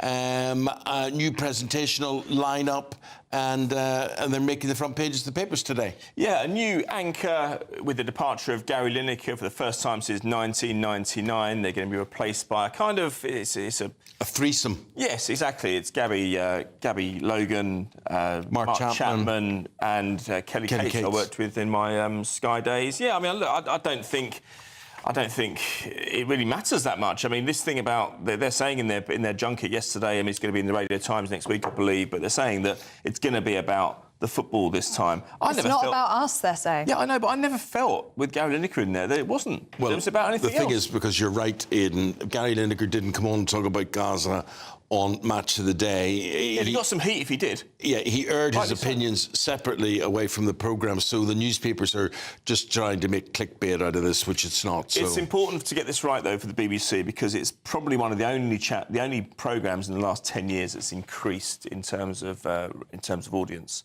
Mm-hmm. So they haven't got many of those left, so they have to protect it. It's a jewel in the crown. Isn't it? It is a jewel. It is. I think 1964 was the first season it was on, and it's had challenges in recent years. I mean, apart from anything else, Eamonn, I can see the goals from about on a Saturday. I can see them from about 6 o'clock. Immediately on your phone. Yeah, on the phone. I mean, that's not a recent thing either. I mean, it's been on the phone for about 6-7 years. But there's still, I mean, you know, from my point of view, I would be getting myself into a mood. Yeah. You know, 10:30 or so. Ready to go. I mean, it's part of a tradition, really, yes, isn't I mean, it? also, I think the production values are still pretty good. I think that the takes are still pretty interesting. We're going to see Wayne Rooney, we believe. As I think Wayne Rooney is a superb analyser. Best place for him as well. I'm not sure he's suited to management. Those players on a training pitch that he goes into every day. I agree with you. I mean, it's like Roy Keane, probably not suited to management, even though he's that genius, but he's a tremendous pundit. It's difficult, Eamonn, when you get these guys who've had stellar playing careers, expecting guys who are several levels below on the rung to do what comes naturally to them. You can't do it. It's a completely different skill set. But you know what? You get Roy Keane into a studio, you get Wayne Rooney into a studio, and say, how did that goal happen? How did they concede that? How was that one set up? There's no better people to do it. No, Gary Neville, all very good. Yeah, totally agree with what you say. My friend, Tottenham and Paul Coyte is away for this. What match is this? So this is the Super Cup final. So it's going to be tonight. Yeah, it's in Udine in Italy. 25,000 capacity. What is it doing there? It's ridiculous. This is a big showpiece match, a European level curtain raiser, a bit like the Community Shield. That doesn't struggle for attendances, by the way. And look, it's there. I just think it's a little bit underwhelming. But nonetheless, the new manager at Tottenham, Thomas Frank, has gone in there. He's fed up with this player, Eid Bassouma, turning up late for training. It's not a recent thing. Previous managers haven't dealt with the problem. And he's saying, look, you want to be part of my squad. You want to try and win trophies again this season. You've got to turn up on time. Do have some respect for the supporters. Have some respect for your teammates and get in there. Are you saying the Community Shield struggles for... No, I'm saying it didn't. It didn't. It's good. But why? But if this game is so big tonight at European level, what's it doing in a 25,000 stadium? Very good point, my friend. Thanks for everything this morning, Aidan. Got to love you and leave you. We're back with the newspapers, and we've got Norman Baker and Claire Muldoon. For those who say hello, good morning, welcome to them. They're here right after this.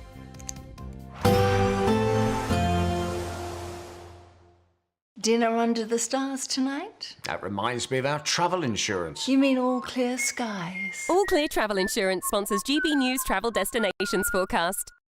Across some southern parts of Europe tomorrow, there will be some showery rain, which could turn heavy and perhaps even thundery. But a big talking point is still the exceptional heat affecting parts of Portugal, Spain and France. Yesterday, temperatures were in the low to mid-40s in some places. The heat's going to ease a little, but it's going to return again as we go towards the weekend. Further east, some heavy showery rain, like I mentioned, could be a bit thundery at times, particularly across parts of Italy. Elsewhere, it's looking fine and sunny for many through the outlook. All Clear Travel Insurance sponsors GB News Travel Destinations Forecast. At GB News, we love to hear from you, our loyal community. So drop us a line at gbnews.com/your say. There you can talk to each other and also to the presenters live on air. gbnews.com/your say, because GB News is your channel, Britain's news channel. Good afternoon, Britain. Weekdays from midday. Dale, so what's all this about? You're involved in this scheme. The idea is that people who've got depression need to get out and about, and football's a good way to do it. Yeah, I mean, you summed it up really rather well there. Football is a place for communities. It's a place where you feel a part of something. I know this from my experience of football. I've been running Forest Green for about 15 years now. And chatting to our local GP, who happens to be also our MP, but we just had the idea, why don't we offer football on prescription? Because it'd be a lovely thing to do. Football is a great place to come and meet other people and be a part of something. And it could really help people that are feeling isolated and lonely and you know, other aspects of mental health. So I'm really happy to be taking part in this, and if it works here in Stroud, then we're hoping we'll roll it out nationally, and maybe even the NHS will embrace it as a national programme. That would be great. This is football clubs that have signed up to voluntarily offer seats to be a part of this programme. Yeah, and right now it's one football club, Forest Green Rovers, but I hope that football clubs up and down the country and up and down the leagues of football as well, because it doesn't have to be a Premier Championship club. You know, there are lots of great leagues in our country and local clubs for people to go and take part with. So yeah, it's not being paid for by the NHS. It's being paid for currently by Forest Green Rovers. You're a businessman, though. Surely you must see some, you know, some dollar signs on this one. Sell the tickets to the NHS. Well, I'm British, so I don't look at dollar signs. But look, I'm primarily an environmentalist, and what I care about is making our country a better place. I spend most of my time pursuing the green economy, but I believe in tax justice, social justice, that kind of stuff. Mental health is a crisis in our country, particularly for men. You know, it's the biggest cause of suicide for the under 50s. Men are affected 3 times more than women. Men don't tend to talk to each other. They don't talk about their problems. And so this is not about money. GB News, the People's Channel. 5 hosts, 5 opinions, 5 fearless debates, 5 unfiltered takes on the day's news. 5 reasons not to be anywhere else on Saturday night. This is the Saturday 5. You got me good there. Britain's biggest Saturday night TV show. It's not a bad brand. Yeah. Uncensored. Very, very racist tonight. On the unpredictable. What did she say? Can you translate it for us? And always entertaining. And how can a country go from being led by William Wallace Saturday nights from 6 p.m. only on GB News, the People's Channel. Britain's news channel. You're going to want to stay tuned, trust me.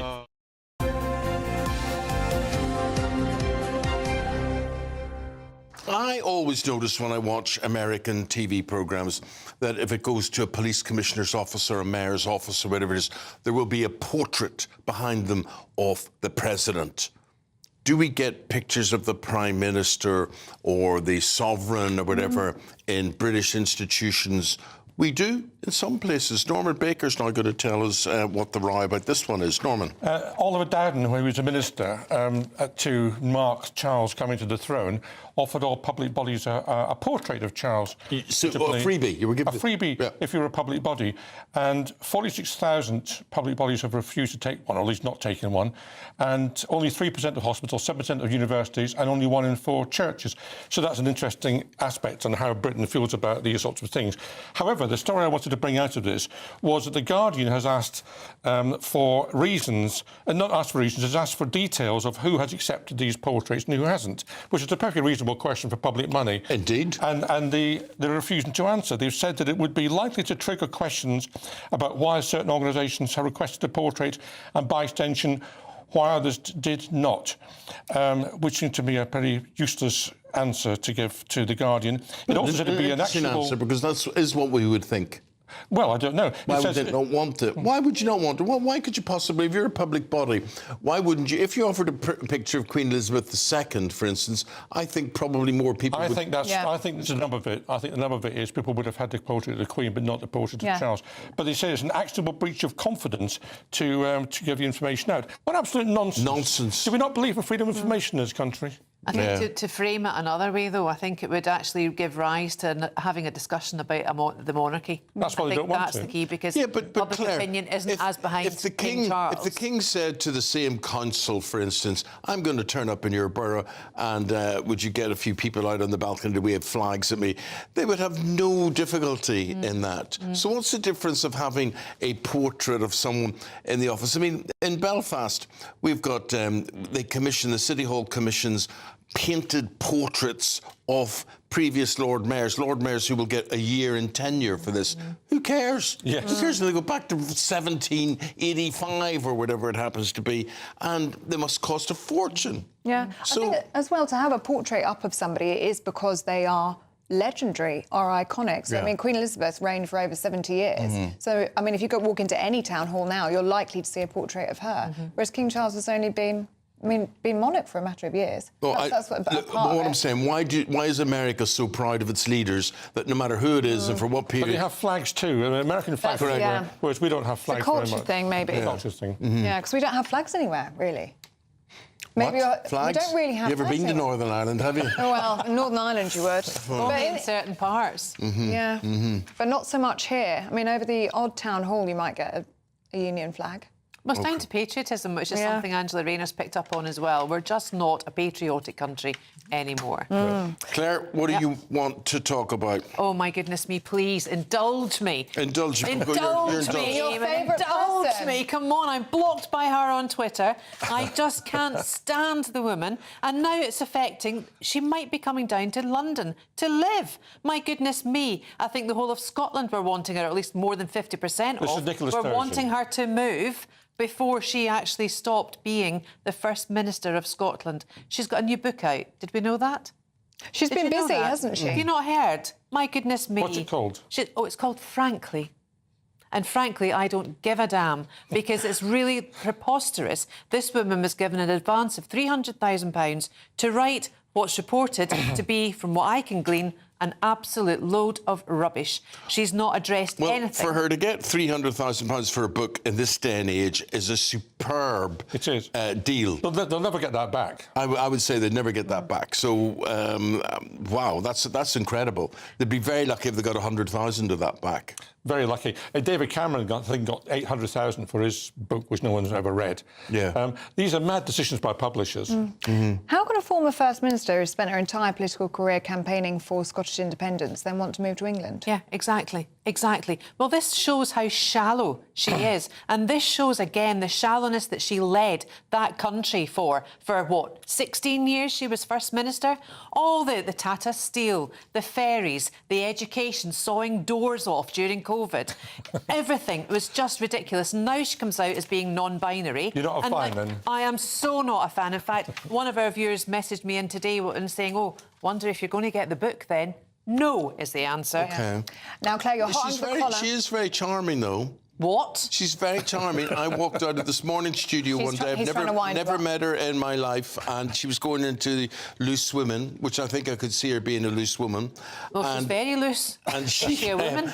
And she threw her arms up and she said, Eamonn, I've always wanted to meet you. And she gave me this massive hug and everything. Did she? And she said to me, tell Claire Muldoon I was asking for her. Did she say, Eamonn, I might love you, but you're not my type? Is that what she said?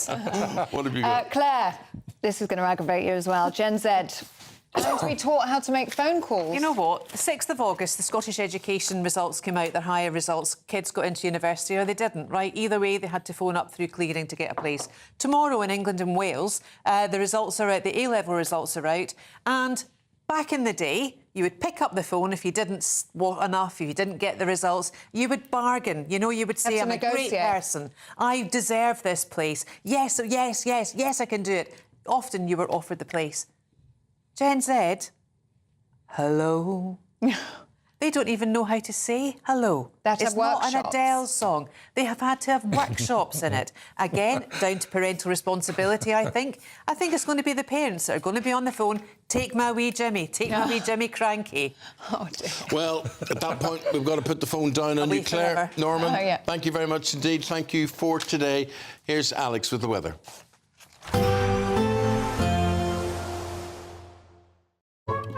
Today's outlook: cool, calm and completely horizontal. Boxed Aircon sponsors the weather on GB News.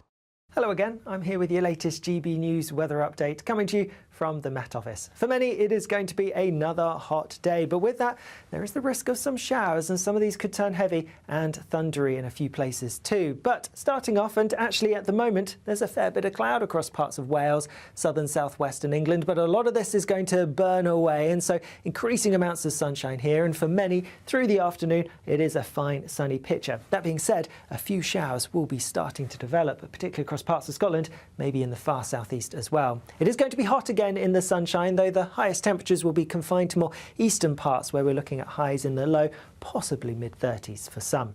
Then as we go through into this evening, we are going to see a few more showery bursts pushing their way in across parts of the southeast. A bit more cloud here, 1 or 2 showers also possible across parts of the southwest, but otherwise lots of dry weather, lots of clear weather across England and Wales. Patchy cloud for Northern Ireland. Across Scotland, a few scattered showers, and these showers are likely to turn a bit more intense, a bit heavier as we go through the rest of the evening and overnight. There's a reasonable chance that we could see some thundery downpours, which could cause a few isolated issues. Otherwise, and a few other showery bursts are possible, particularly around some coastal spots, but for many it's going to be a dry night and there will be some clear skies. But temperatures are going to hold up. The high humidity means it's going to be another warm, sticky night for most of us, and there could even be a few pockets of mist and fog in a few places as well. Then through tomorrow, the biggest talking point will be the heavy, perhaps thundery downpours that are likely to develop, particularly across northern parts of Scotland. These could cause some issues as we go through Thursday. Elsewhere, a few showery bursts across some parts of Northern Ireland, England and Wales, but towards the southeast, staying dry and often sunny here. And when you get the sunshine, it is again going to feel pretty hot. Temperatures peaking tomorrow in the high 20s. We may just about scrape to 30 Celsius, so not quite as hot as it has been recently. Today's outlook: cool, calm and completely horizontal. Boxed Aircon sponsors the weather on GB News.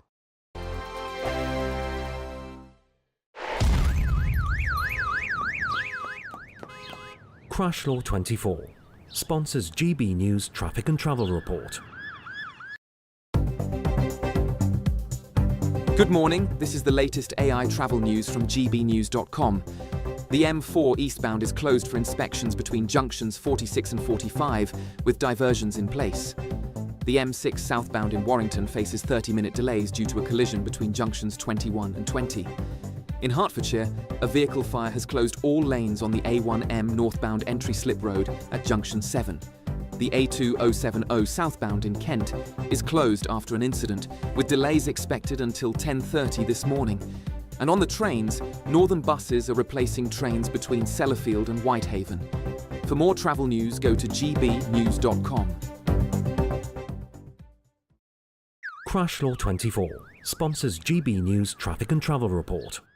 We want to send some of those monthly financial stresses packing this August with your chance to be mortgage or rent-free for 12 whole months. We'll give you a cash lump sum that equals 12 of your monthly mortgage or rent payments, right up to an amazing £20,000. We'll also throw in an extra £5,000 on top of that for good measure. For another chance to win, text WIN to 63225. One entry costs £2.50 plus one standard network rate message, or text BONUS to 63225. 5 entries cost £5 plus one standard network rate message. Go to gbnews.com/win. Entry start at £2.50. Call 0903 686 3232. Calls cost £2.50 plus your network access charge. Or post your name and number to GB15 PO Box 8690 Derby DE1 9TT. UK only. Entrance must be 18 or over. Lines close at 4 p.m. on the 29th of August. Please check the closing time if listening or watching on demand. Good luck.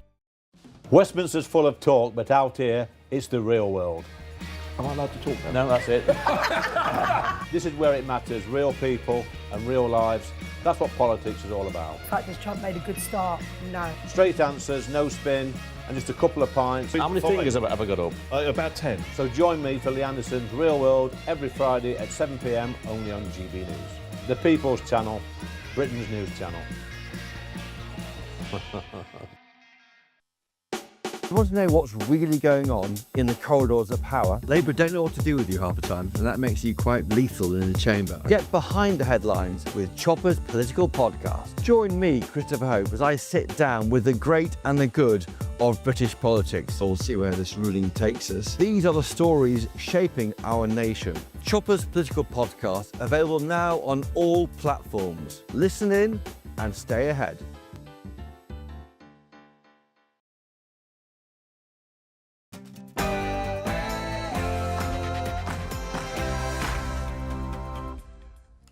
Good morning. The Shadow Justice Secretary Robert Jenrick accuses France of helping small boat migrants to cross the Channel. OK, that's our new lead story from 9 o'clock this morning. It's revealed there's been a 50% surge in crossings since the one in, one out migrant deal with France was announced, but doesn't seem to have happened.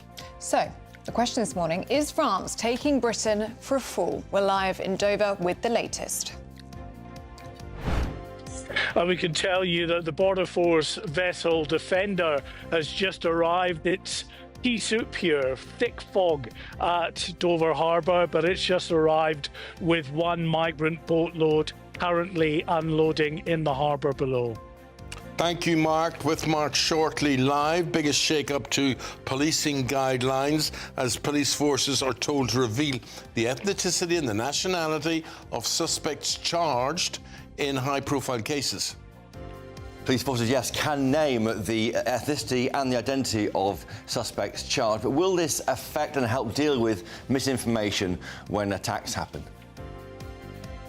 Decades ago, Jim Wren was enduring brutal conditions as a prisoner of war, captured by Japan 3 years earlier. As the anniversary of the Allies' victory over Japan nears, GB News has spoken to a remarkable veteran who has been honoured with a royal visit from the Duchess of Edinburgh. It's revealed most of us ignore nutritional information on menus and on food wrappers. So are calorie labels ruining the experience of eating out? Should we scrap them altogether? We have debated that already this morning, reflecting your views. The heatwave continues, but with that, there's the risk of some showers, which could turn heavy and thundery, especially as we go into tomorrow. Stick around to find out if you're likely to be affected.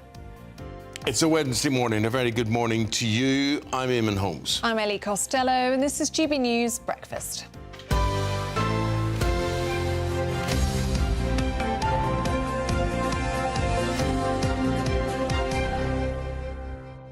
Live, let's cross to Dover where Mark White is. Then we're going to hear from our political editor, Christopher Hope, here in the studio. Basically, Mark, hello, good morning. Over 2,000 small boat migrants have crossed the Channel, and you bring us up to date with the situation there. Last Wednesday that we got that announcement that the deal between France and the UK to return a small number of migrants had been operationalised. The government believed that that would prove to be a deterrent, but certainly given the first week since that has become operationalised, that wouldn't appear to be the case. We've seen the people smugglers defiantly continuing to push out these small boats. More than 2,000 small boat migrants have crossed since that returns deal came into operation, and yet again today we are seeing more crossings in the Channel, even though behind me you can't see anything at the moment because it is just thick fog here. It'll probably take a couple of hours before that fog to burn off, but we can tell you that the Border Force vessel Defender has already come into harbour this morning with one migrant boatload. There was another one that came in overnight. And as we speak, our producer, Chris, telling me that there is another French vessel escorting a migrant boat across the Channel. So you can see that they're there and they are still continuing to cross. Of course, yesterday, well, the day before, actually, we broke it on GB News that 50,000 landmark milestone had been passed, with 50,000 migrants crossing under Labour, a grim milestone, of course, for Sir Keir Starmer, who vowed on his first day in office that he was going to go after the gangs and smash the gangs. That's not what we're seeing. In fact, latest figures showing a slowdown in the arrest rate of those connected to the criminal gangs. So all of the optics, all of the trends going in the opposite direction of the direction that the government wants to go in here with regards to the small boat crisis. Thank you very much indeed. Mark, give us a shout when the fog lifts, and we'll be straight back to see what you're saying. Thank you very much indeed. Christopher Hope, our political editor, joins us in the studio. And Mark was talking about the direction that the government wanted this one-in, one-out policy to go. It's been a terrible disappointment, but it was always destined to be. Well, it's starting to work. It runs until next June, and we'll see if it benefits everybody. It's meant to be a reason not to come here, because if you come here, you're sent straight back to France. But the problem is that enough of a deterrent? The Rwanda plan would have been deporting people to Rwanda under the Tory government. That's not going to happen.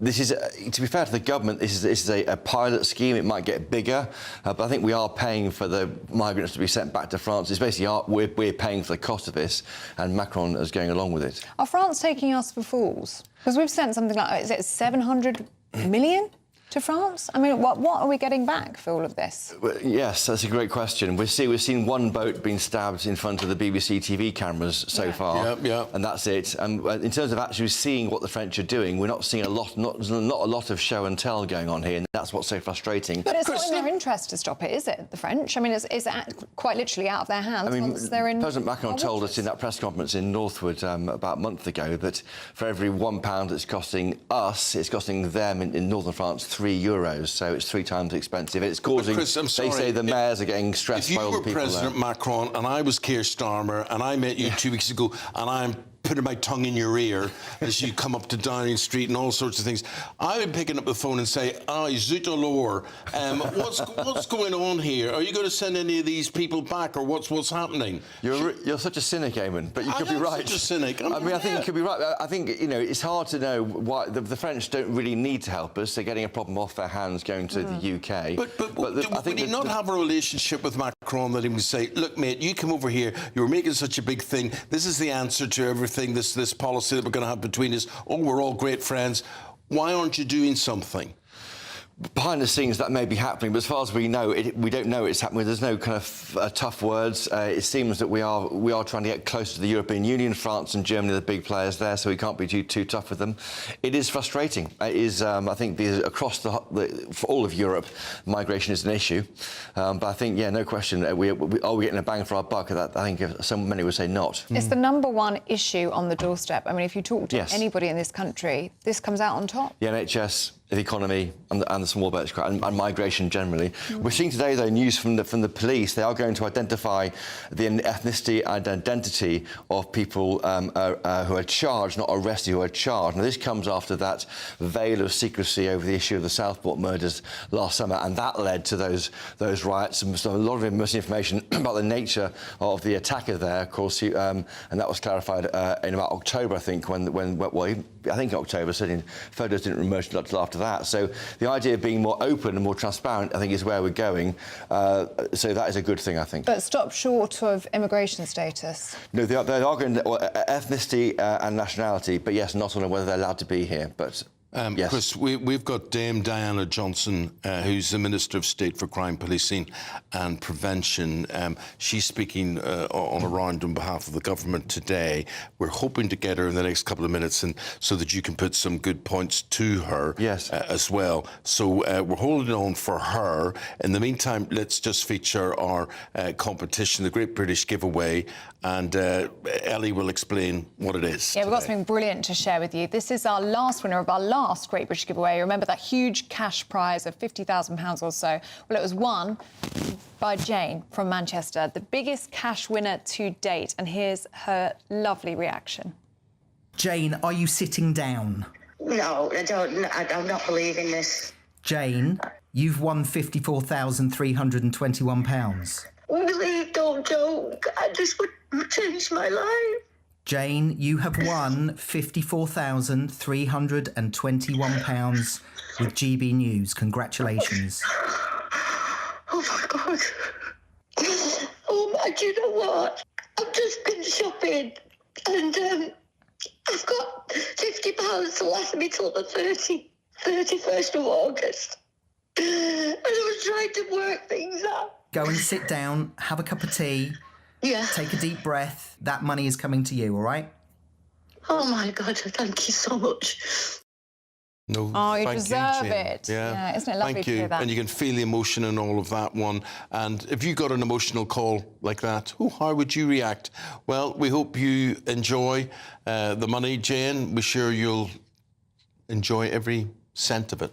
Yeah, she absolutely will. It means the world to her, doesn't it? Now, if you want to feel all of those feelings too, here's your chance to be our next winner with your mortgage or rent paid for an entire year plus £5,000 in tax-free cash. Here are all of the details that you need.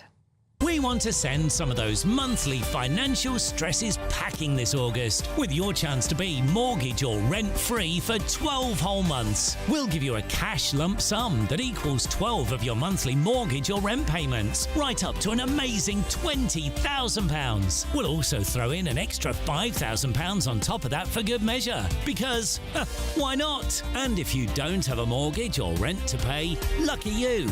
We'll give you £15,000 tax-free cash instead. What are you waiting for? Lines will close on the 29th of August. For another chance to win, text WIN to 63225. One entry costs £2.50 plus one standard network rate message. Or text BONUS to 63225. 5 entries cost £5 plus one standard network rate message. Go to gbnews.com/win. Entries start at £2.50. Call 0903 686 3232. Calls cost £2.50 plus your network access charge. Or post your name and number to GB15 PO Box 8690 Derby DE1 9TT.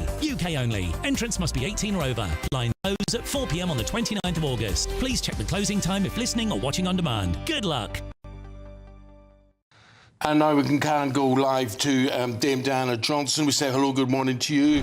Dame Diana is the Minister of State for Crime, Policing and Prevention. And Dame Diana, we've got our political editor, Christopher Hope, first of all, who wants to deal with a member of the opposition who's up to some shenanigans today. Christopher. Dame Diana, I don't want to surprise you and jump in on Eamonn and Ellie's questioning, but I want to know what you think about Robert Jenrick, the Shadow Justice Secretary, spending 48 hours in northern France speaking to people who want to come to this country by small boat. Is that helping or hindering your attempts to smash the gangs? Well, I was the chair of the Home Affairs Select Committee in the previous Parliament, and we went as a committee to do a research project, really, to find out what was going on in northern France. So I don't have any problem people doing that. I think we know what the problem is, and it's this government who's actually now introducing a range of measures to try and tackle the gangs. The previous government were in power for 6 years, and they allowed these gangs to get really entrenched and their networks really embedded. It's going to take us a bit of time, and obviously the figures are really disappointing at the moment, but we do have a plan. We have a range of measures to try and tackle the smugglers, to go after their money, to deal with the French, to work with the French in a positive way, to return people. You'll know that agreement was reached just a few weeks ago. And we're also getting the French to look at what they do on the beaches, because when I was over in northern France, it was quite clear the French would not get involved if individuals were in small boats. As soon as they were in shallow water in a boat, the police would not get involved. They're now looking to change that tactic, which again will be really helpful. So a whole range of measures. We're the ones actually delivering on that. Previous government had one scheme, Rwanda, 4 people went voluntarily, 700 million was spent. And they saw, I think it was about 88 or 84,000 people came while that Rwanda scheme was actually in place. So it's this government that's actually going to deliver on this. The scheme was a deterrent, and you are suggesting that this one in, one out deal is going to be a deterrent. Well, clearly, so far, that is not the case. Since it became operational, 2,000 people have crossed the channel. These human trafficking gangs are still bringing people across the channel. Our home security editor this morning was telling us that he could already see a boat in the water. This isn't working as a deterrent. Is this really the best you've got? Well, that's one measure. That is not the complete number of things we are doing to tackle the small boats. Unlike the previous government, who had one policy, which was Rwanda, which failed. There was no evidence that that worked as a deterrent. What we're saying is there has to be There's no one silver bullet for this. You have to go after the gangs, you have to get a better relationship with the French, you have to get the French police to act differently on the beaches, you have to make sure that, you know, the advertisements that are going out on TikTok and other social media forums, they're dealt with, they're taken down, and that people who do that are going to be held to be committing a crime. There's a whole range of things here we're doing, including the border command that was set up, the counter-terrorism powers that we're bringing forward in the Borders Bill going through Parliament to tackle the gangs, a whole range of issues to try and deal with the embedded nature of these criminal gangs. About the biggest shake-up to policing guidelines in a generation. This is police forces being told that they have to share suspects' ethnicity and nationality, or at least being advised to do so. They don't need to share the immigration status of someone who is accused of a crime. Do you not think that the British public have a right to know whether or not someone has the right to be here or not? So I would really welcome the openness and transparency of giving that information about ethnicity and nationality at the point of charge. We will give names and addresses often at that point, but in these high-profile cases, it's absolutely right that that transparency is there and that the information is provided. In terms of asylum seekers and the status of any claim they're making, it hasn't, under previous governments, been the way that things have been that information has not been given. However, I think it's clear the Home Office have made it plain that in future, in cases, that will be looked at and that information could be made available. We're working through now how that would actually work, but clearly transparency and openness is really important. It's what the Prime Minister have talked about and the Home Secretary. But it also has to be done in the context of not jeopardising any future court case. And we want to make sure that victims of crime see justice, and that's why we asked the Law Commission to do a piece of work to make sure that we're not going to breach contempt of court proceedings and regulations. We've asked them to speed that up, and I very much welcome this guidance from the College of Policing to give that guidance to police forces, working with the CPS about what information should be provided. And Chris, is that workable?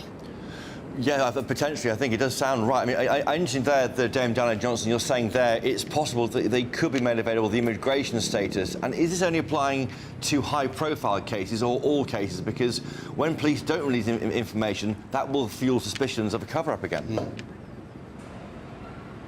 Well, I think clearly the emphasis has been on the high-profile cases, hasn't it, where there's been a lot of misinformation put out on social media. So the idea is that we want to make sure we're as transparent and open as possible on those cases.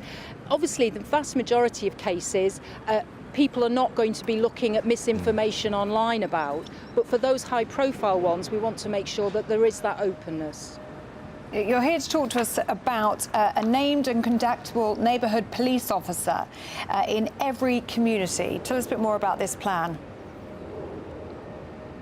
So this is part of our 13,000 additional police officers in our communities in this Parliament, 3,000 by the end of this financial year.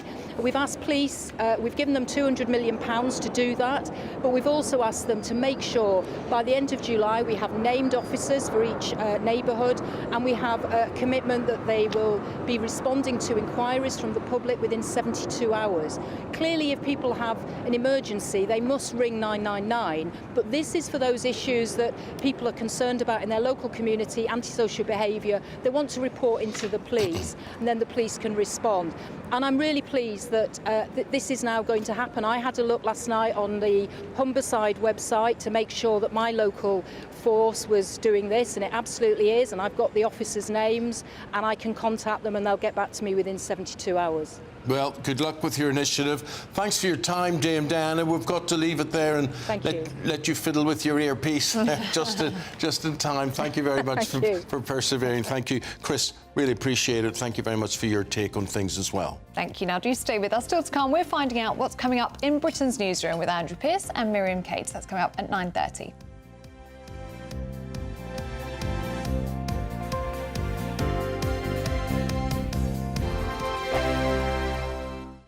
You've read the headlines, you've heard what those in power have to say.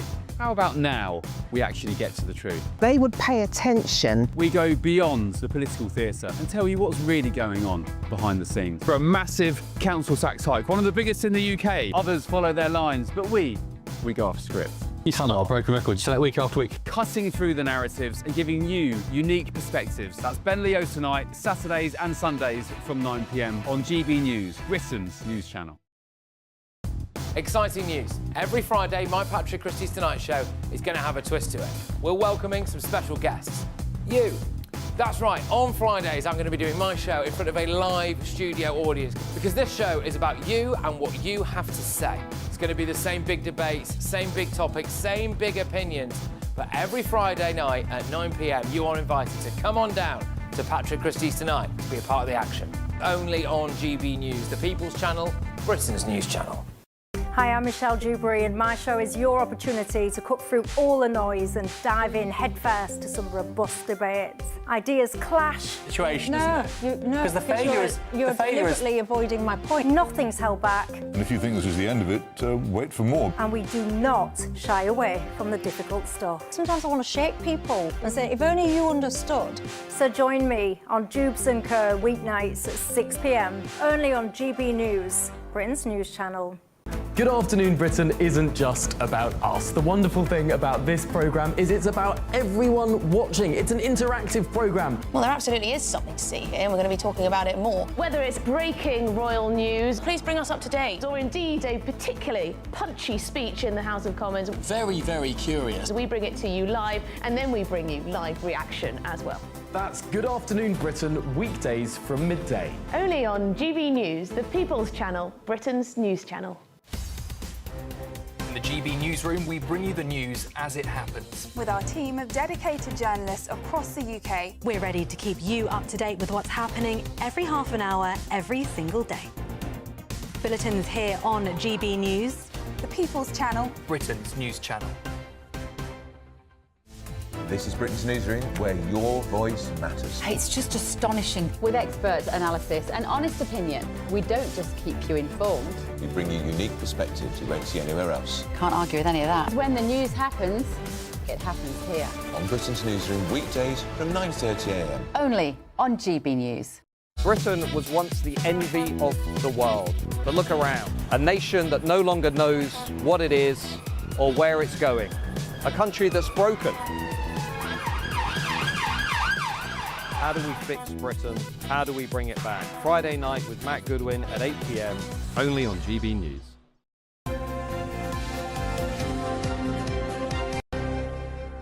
Just getting a sneak preview of what's happening in Britain's newsroom at 9:30. We've got Andrew and we've got Miriam here to give us some sort of insight into that. What's got you going, Andrew? We've got a terrific interview with the lawyer representing the young woman, 25, in Australia, riding one of those e-bikes, smashed into a man, killed him. Oh. She's facing up to 20 years in a foreign prison. Her lawyer's never spoken. He's going to talk to us. She was drunk. She had a passenger. She had no helmet on. She broke every rule going, and they're probably going to throw the book at her. So Only 25. Yeah. So it's an absolutely tragic So your point is what, Bob? The lawyer's talking to us saying, this woman's facing a terrible plight. Our point is, you broke the law, love. And you killed a person. You killed a person. Right. Yeah. Drunk, 3 times over the drink limit. But he's never talked before. And, I guess he's trying to get some sympathy for her. Well, we'll listen with sympathy and interest to what he's got to say, but not much sympathy coming my way. OK. But yeah, she's only 25. Also, of course, going to be looking at these incredible statistics about 1 million more people signed on to out-of-work benefits just since the Labour government. What on earth we can do to stem And they never the have tide. to apply for a job again. No, absolutely incredible. What and are we doing to huge this rise country? amongst the 55 to 59-year-olds as well. I think a 64% increase in people signing off. And also, we're going to be asking whether or not school children should have to call a non-binary teacher Mix instead of Mr or Miss, which apparently is fine according to the Education Secretary. Oh, dear God. The other day, the Education Secretary, Bridget Phillipson, was talking about how white boys in particular do go badly in school. Now she's banging on about pronouns for teachers. Get a grip, woman. Yes, very strange. That's what we want. We want her to get a grip of our class. I'm suddenly thinking, I'm so glad I went to school when I went to school, and I was just told what to do. It was Miss, Mr, or in my case, often sister, because it was a Catholic comprehensive, so we had nuns, and they were sister. Call everybody Miss or Sir, and then you don't Or have to remember father, their... if it was a priest. Yeah. That was it. Nothing else. So, Straightforward. We knew. Oh, have a good show, guys. Thank you very much indeed. Thanks for watching us this morning. Here's the weather. Here's the weather. Well, we thought it was. Today, clouds overhead, total zen within. Box Solar sponsors the weather on GB News. Hello again, I'm here with your latest GB News weather update, coming to you from the Met Office. For many, it is going to be another hot day, but with that, there is the risk of some showers, and some of these could turn heavy and thundery in a few places too. But starting off, and actually at the moment, there's a fair bit of cloud across parts of Wales, southern southwestern England, but a lot of this is going to burn away, and so increasing amounts of sunshine here, and for many, through the afternoon, it is a fine sunny picture. That being said, a few showers will be starting to develop, particularly across parts of Scotland, maybe in the far southeast as well. It is going to be hot again in the sunshine, though the highest temperatures will be confined to more eastern parts, where we're looking at highs in the low, possibly mid-30s for some.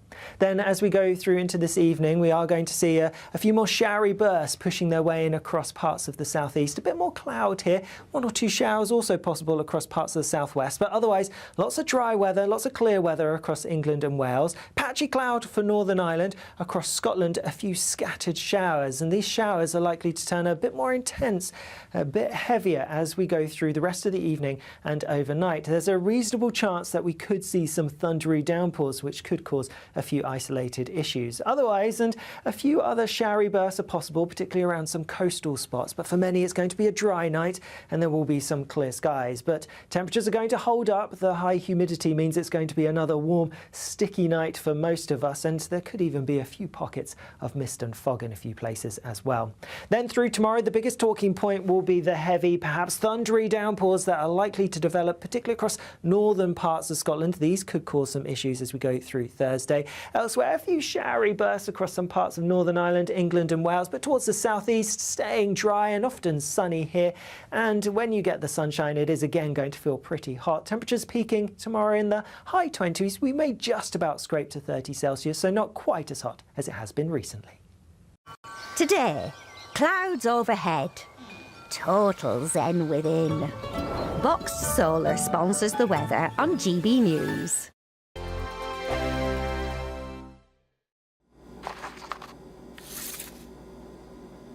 Crash Law 24 sponsors GB News Traffic and Travel Report. Good morning. This is the latest AI travel news from gbnews.com.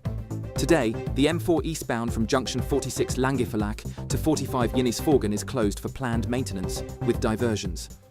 In Warrington, on the M6 southbound between junction 21 and 20, a collision has closed one of 4 lanes, causing half-hour delays.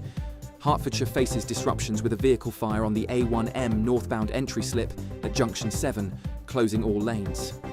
Kent sees a traffic incident on the A2070 southbound, closing lanes linking the M20 and A2042. And on the trains, expect interruptions from Chiltern Railways between London Marylebone and West Ruislip. For more travel news, go to gbnews.com. Crash Law 24 sponsors GB News Traffic and Travel Report. Sir Jacob Rees-Mogg's State of the Nation, Monday to Thursday from 8 p.m. I thought you'd set up a new version of Pimlico Plumbers in London. Yeah, my family have set up a company called We Fix London, but we started planning that, 2 years before Labour got in. If I'd known Labour was getting in, we wouldn't have planned it. So obviously we've got to comply with the tax regulations, but anybody with any sense would agree with what I'm saying. The taxes are too high in the UK for wealthy people. Wealthy people can go and work anywhere in the world and be financially a lot better off. And we had a non-dom regime that was basically stable for 200 years. It's only recently that it's been changed, and we're changing it and making it harder, just as other countries are making it easier. So you can go to Italy and you can negotiate an amount that you will pay. Portugal's been welcoming people. Malta's been welcoming people. All over the world, countries are saying, please come and bring your money. And the UK is saying, we're going to take all your money. We